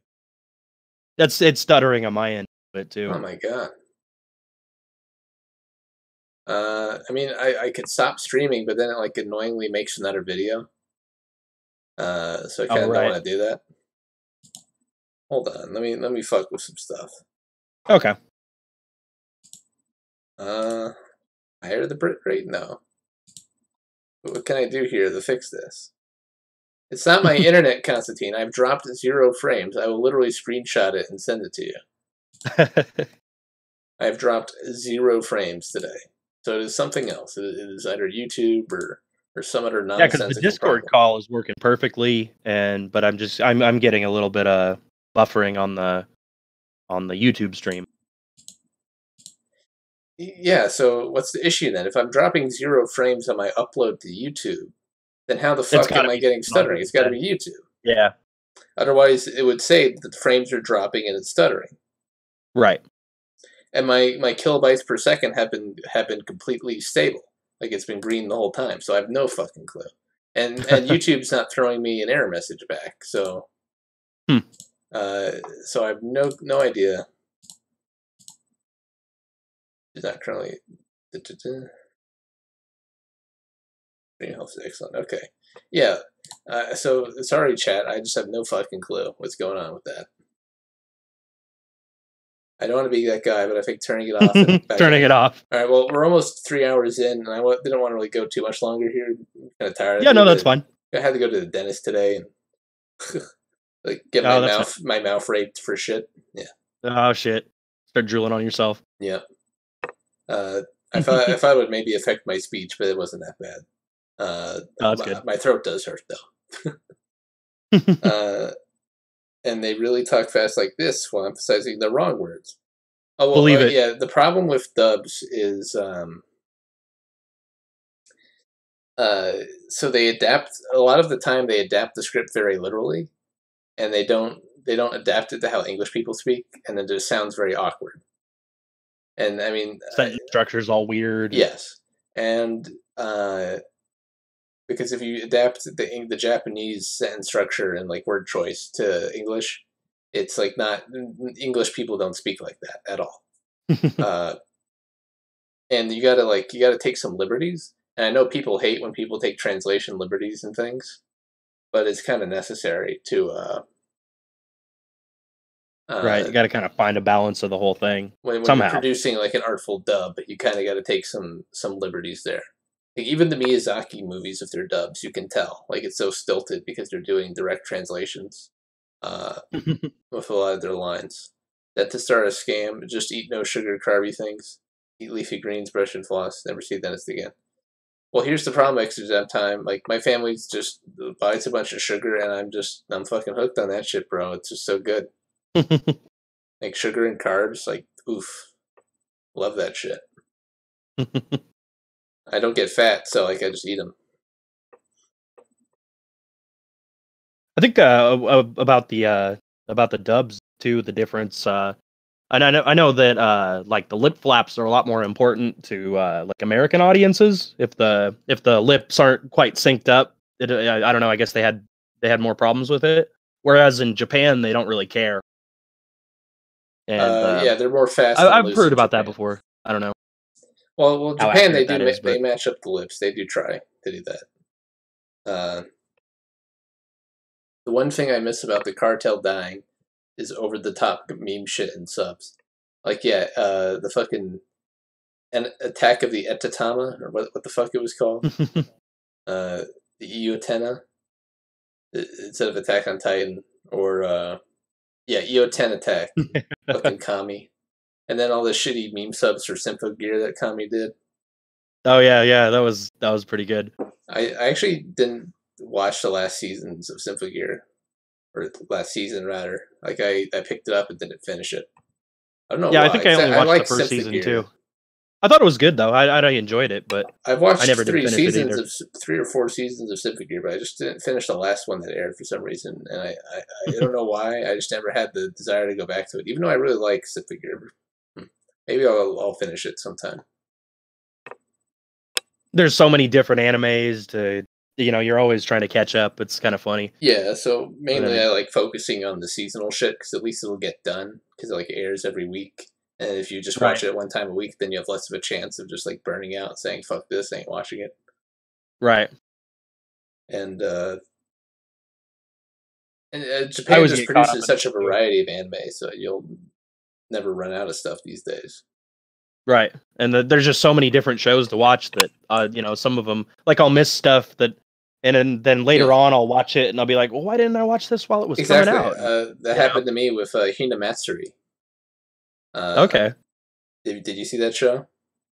I've heard of it. I didn't watch it though. It's really good. It's a comedy slice of life about this Esper girl who escapes a facility, and then she like ends up in the care of like this delinquent Yakuza guy. And it's that actually sounds pretty good. Yeah, that sounds like a good it's premise. Just this really hilarious slice of life comedy around that premise, and it's just really good. And I didn't know it was a slice of life when it was airing, because I read the. Yeah, because that's your thing. So yeah, and I was like, "Fuck! I missed this really great, amazing slice of life while I was airing." And I feel like fucking terrible. I missed the threads for it. That's funny. Then you go back and watch it, and you're like, "Well, why didn't I watch that when it was coming out?" Yeah. But if you didn't even know what it was, or I didn't know it was a slice of life. I got to be careful when I judge stuff based off the English synopsis, because it's not always accurate. Right. Another one that I watching in this season was I can't remember the name exactly, but it's like Satsukiro or Satsukira. Sounds familiar, but maybe I probably never. It's the one with like the murder people, and it was like based off of an RPG Maker game or something. The one with the edge. All right, so the it's like girl, super edgy art. Girl and the edgy vampire rap reaper guy. Is that any good? And it was it's actually pretty good. Okay. Yeah, I've seen like 3 or 4 episodes of it now, but it was better than I thought it was going to be.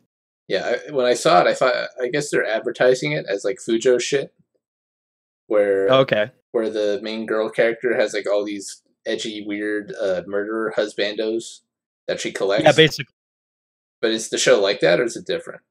It's she wants to like die, and so he promised to kill her. I don't know. It's kind of gay, but that sounds like art's some pretty gay, good. edgy shoujo shit, though. It is, but I don't know. I'm actually enjoying it. Stuff. I went in with no expectations either, so maybe that's why, if you don't expect much out of it.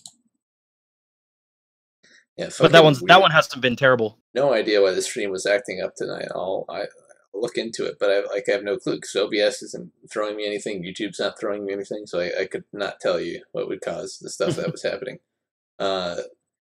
Yeah, Caratastical says the synopsises have been really bad recently. Asabi Asabase this season is a good example. Yeah, I read the synopsis for Hina Matsuri. I'm like, this isn't a slice of life. Why didn't they just fucking tell me it's a slice of life in the synopsis? Right? Just you think that would be one of the big selling points of it, or whatever? Yeah, I think it's just because it's another problem with the fucking the Funimation, Crunchyroll. What's the other company? There's 3 companies. I'm missing one. I'm forgetting it. Manga Entertainment and all the big ones. Well, yeah, animation. I guess Netflix. Well, there's Netflix, Amazon, Crunchyroll, and Funimation. And this little cartel, they have no incentive to do good translations or to have a modicum of fucking quality. So the translations in the show are shit. The translations of the synopsises that get copied over to the aggregate sites are shit. And it's just a big shit show. And you gotta really now in-depth research shit to know. Yeah, that's no good because there needs to be some kind of competition. Yeah. And even I, who go over I go over the full fucking chart. I look at every single Chinese cartoon that's going to air, see if it's going to be interesting or not. And things will slip through the cracks even then, just because of stuff like that, like the synopsis being bad. A couple of the ones I looked at on the anime list, they didn't even have synopsis. Dark Ghost Wind's about to recreate 9/11. See ya, Dark Ghost Wind. Yeah. Have you seen Asabi Asabase? I haven't, but it looks interesting. Yeah. So it kind of looks more generic than it is. It's a much more crazy gag comedy. Okay, see, I like that. Yeah.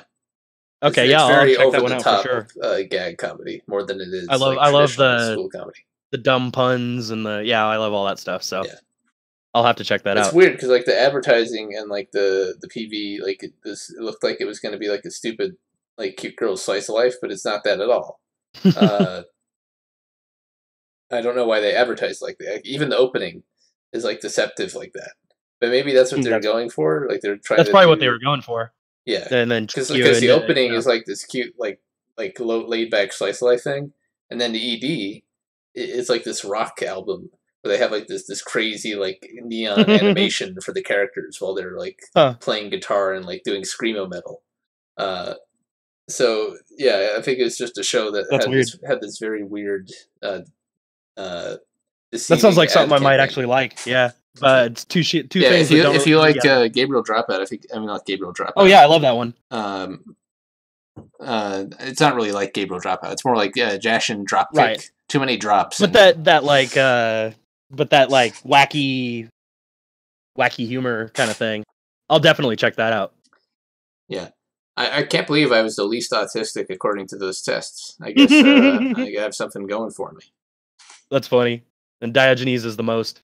I could probably tell that Diogenes was the most autistic. No offense to Diogenes. That's funny. It's still funny. Because I told this to him yesterday, but we'll be discussing something, and then he will literally from memory just recount some Pole shit post or he does that a lot. Yeah, word for word. It'll be a word for word recount of the screen cap, and it'll just be the point he's making. I'm like, fuck. It's pretty autistic. It'll fit perfectly in too, yeah. Well, sometimes it fits perfectly in. Sometimes it's wow. Well, maybe that it only just feels like that because I actually know that it's literally just reading from a screen cap that I've seen before. Right, I've seen him doing that too, and it always makes me laugh. It never fails to make me laugh. It's pretty literally funny. Word for word. Yeah. The poll screen cap or the whatever picture meme or something. Yeah, it's funny to me as well. Hopefully the audience doesn't get too wigged up by it. At least I think it's great. Yeah, I think it's great. But I enjoy shit like that too. So yeah, I think it's funny. And I think Ancap thinks he's more autistic than he really is too. Yeah, I think he wasn't giving himself. I think he was purposely answering weird on some of those questions. The font Yeah. stream was the best example. No Ancap makes me fear he might do something like bomb his work. Well, it's all Constantine. It's all our job to keep Ancap mentally stable, so he does not do such a thing. Yes. And if he does, I hope he gets the high score. Yeah, we say, oh well, we had nothing to do with that guy. What a weird guy. But you know, and Ancap's talked about it too. But I actually totally understand where he's coming from, getting pissed off about stuff like that. I work in like an industry. I don't even have any women in my workplace, and It's I think still annoying. I think and I think it would just be the worst thing ever to try to work in like a healthcare, any sort of corporate female industry. Oh God. Fuck. And I was going through the interview process. I realized, fuck, I'm gonna hate this. I'm gonna fucking want to shoot myself working for these companies. So I just sort of like gave up and like, okay, I'll wait a bit and figure something else out. Yeah, I don't blame you. Yeah, and it is, and it like, you know, even if you get your like the most I ever really have to deal with it is like an HR department, and I am fucking terrible at it. I can't stand it, and I see where he's coming from when he does get all like spurgy mad about it.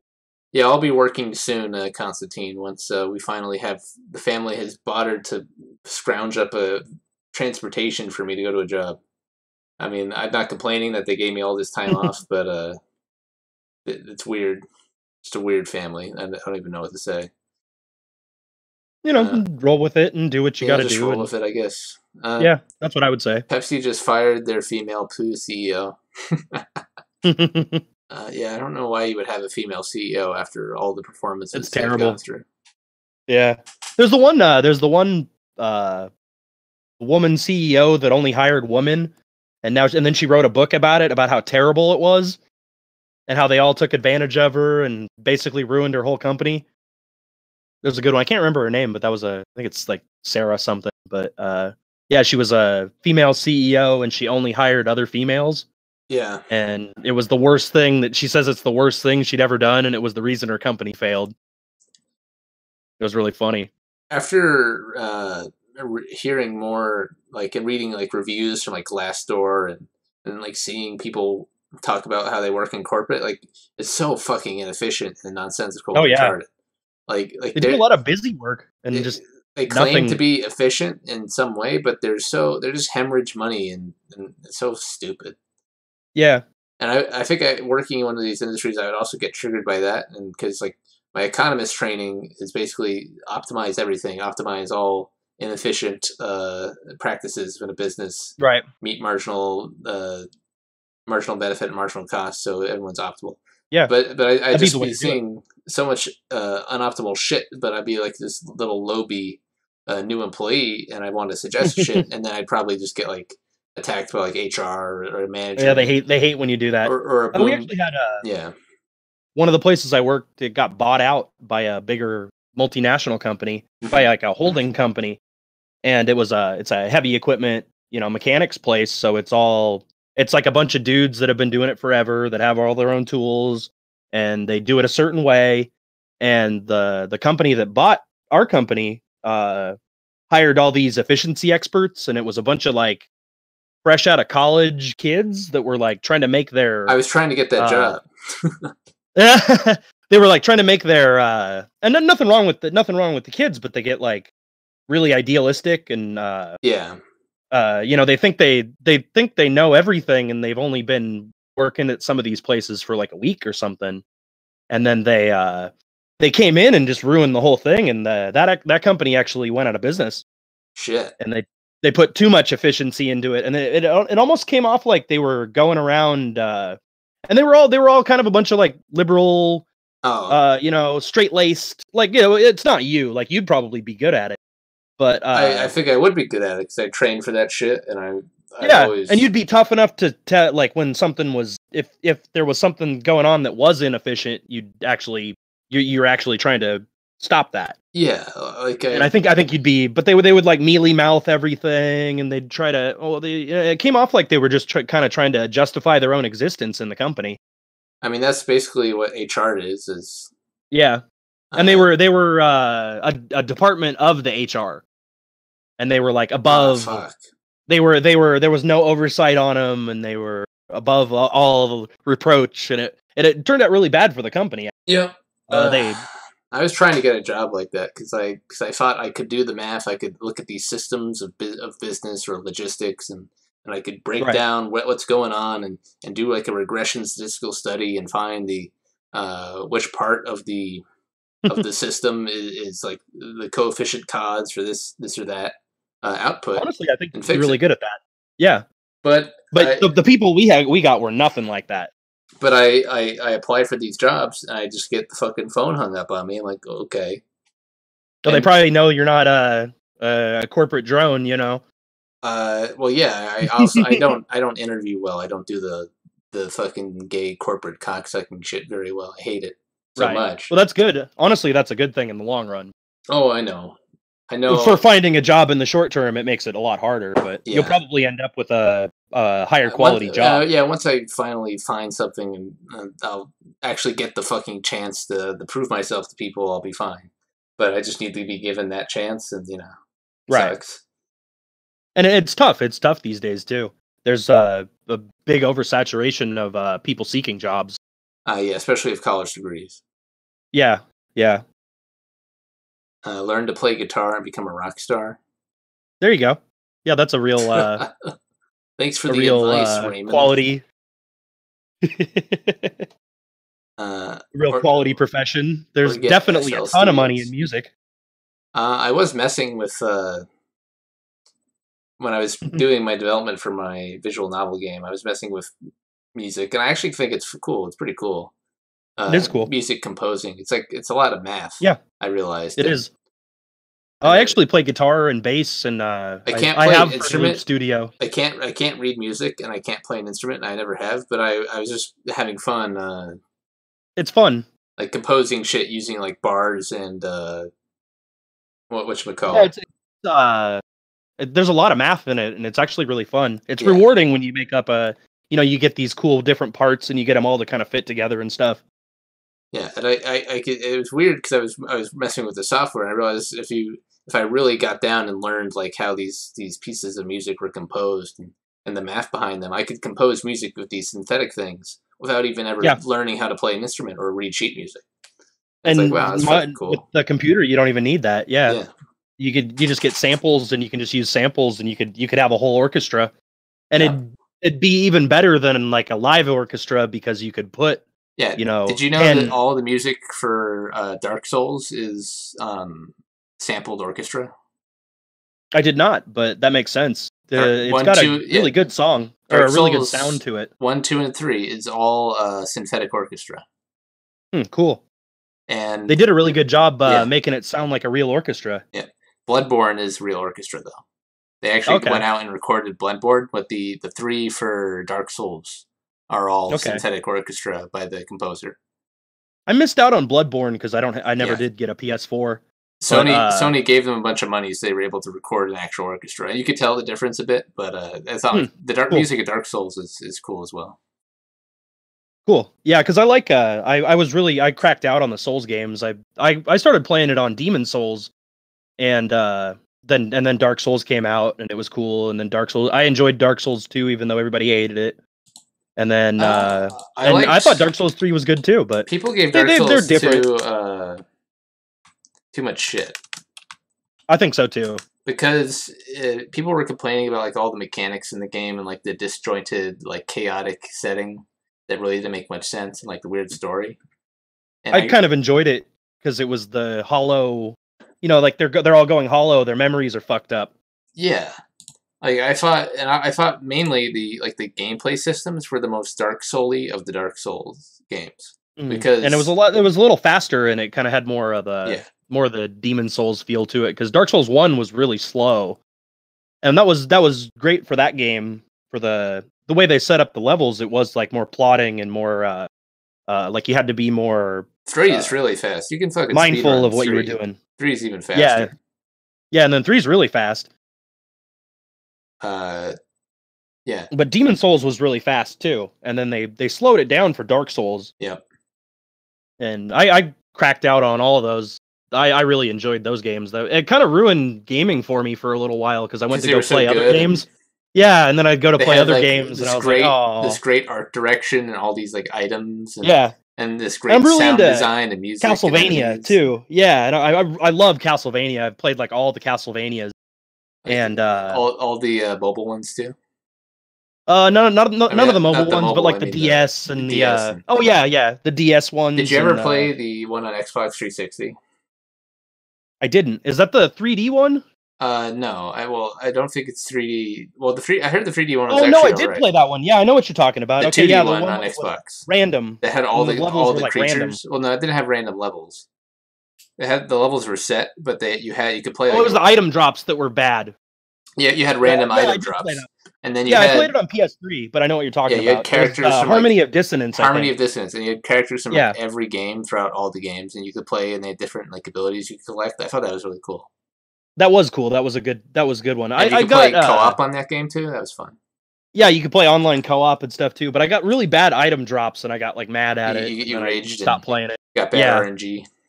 Yes, I got really bad RNG on that one. But it was a fun game, and it was cool how they put all the different characters from all the different games. Yeah, I wish that style of game like continued on, or like I do know too. that game's probably dead. Like a multiplayer I played Castlevania style game like that. Yeah, they got what Iga is working on his Kickstarter game. Oh yeah, I forgot about that. And they released like the preliminary, like one of their stretch goals or whatever is a 2D Nintendo style Castlevania. And I'm playing it on my Vita, and it's actually really good. It's just the stretch goal game. It's not the actual new game that's coming out. Yeah. But their little side game is actually really good. I enjoyed that. Yeah, I actually heard that the 3D Castlevania wasn't bad. Like, it was actually cool. Everybody liked it, but I hated it. You hated it? I hated it. And that's why when Dark Souls came out, it was like a real... It felt more like a real 3D Castlevania than the... Yeah, because there was no item collection in like the 3D one, right? It was just like... Yeah, that's why I thought it was gay. It didn't have any like story, RPG right? elements. With, like, yeah, no RPG it was just elements. story. It was more like God of War or something like that. Yeah, it was definitely aping that. Do you remember that shitty game, Dante's Inferno? Yes. Did you actually buy and play that game? I didn't buy it, but I borrowed it from a friend and I didn't play it. Yeah. And it was not very good. But it was like I had a fun time playing it, but it wasn't anything like really special. Mm-hmm. Yeah, it's just like all the fucking hobbies except anime are dying. It feels bad. It does, yeah. I don't like that, and I miss the old way they used to do stuff that was more intricate and actually had like RPG elements and I don't know, like pick up items and then you'd switch out the item and like your sword would change. It would be kind of cool. What was I gonna say? I think I talked about this with Leo before, where like there's not being like there's indie developers and they're successful, but they don't break out into AA studios. Like I agree, yeah. They're not like forming like so an indie developer does something that's successful and they don't form its studio. They just like make another game and then like fold. Or like they kind of ride that or sell it, sell the studio or whatever. Yeah. And it'd be cool if they could get some more like, because I honestly I haven't even been playing any new game, and I've gone back and just been playing old games modded or. I'm gonna pull up Steam. Yeah. Just look at Steam Store and see some recent releases just to confirm my suspicions. Oh, I played there was one of the ones I am playing is called, what is it, Overload or something like that, but it's made by the guys that made Descent, and I fucking love Descent.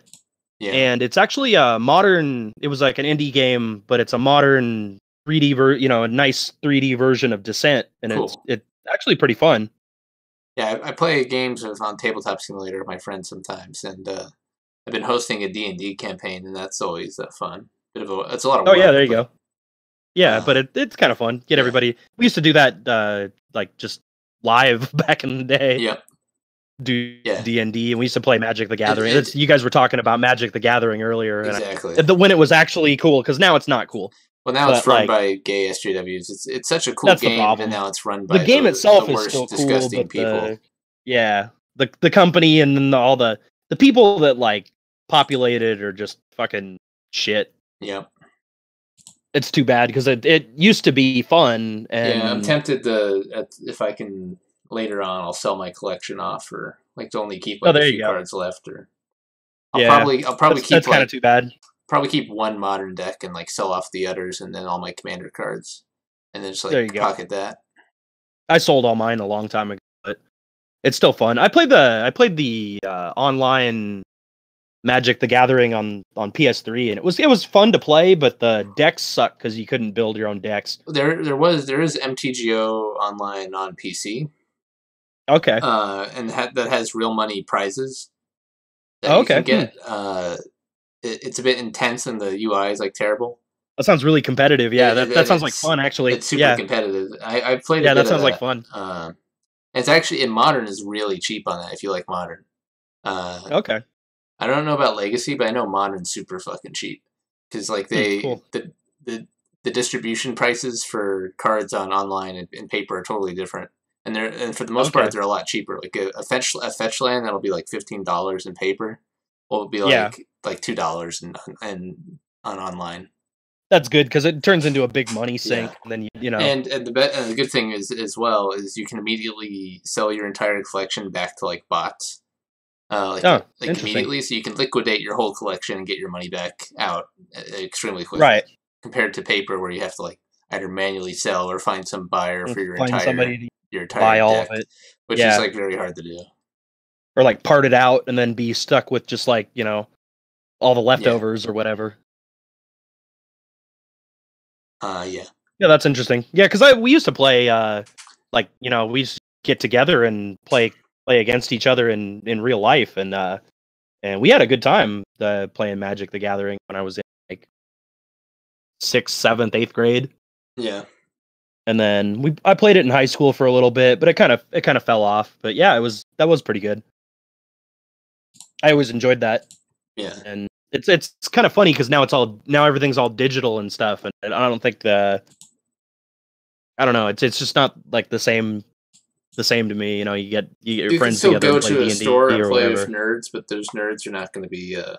Well, they're all like, and then they're all faggots or whatever. They're all like SJW types. Not always. Yeah, but yeah. Not always, but more tendency. Generally, I don't know. The store I went to in my town, which is very liberal, was actually less cucked than the general liberal populace. So that it was a good haven away from the clown world I fucking enjoyed at college.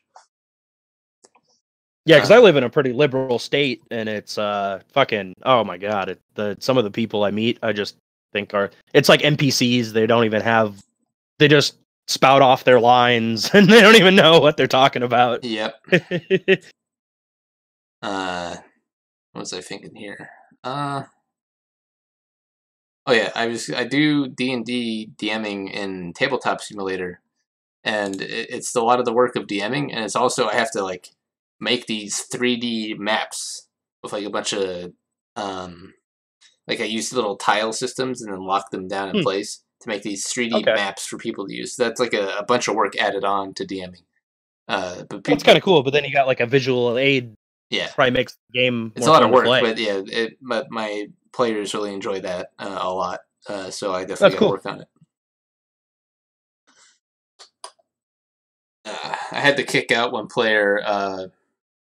Like I think it was when did I host this 2 days ago? Because they were late the first day, and then they were late the second day time as well, and they were just being like completely unapologetic and shitty about it. So I'm just like, fuck off. That's not good. Disrupting everybody else's good time. And then I've known this guy a while, and he has like flips his shit completely when I propose like punishing him by subtracting a level for being late 2 times in a row. And he just like completely flips his shit, and now he doesn't want to be friends with me like in any regard. So I'm like, wow, I didn't know that guy was that fucking autistic. That's funny.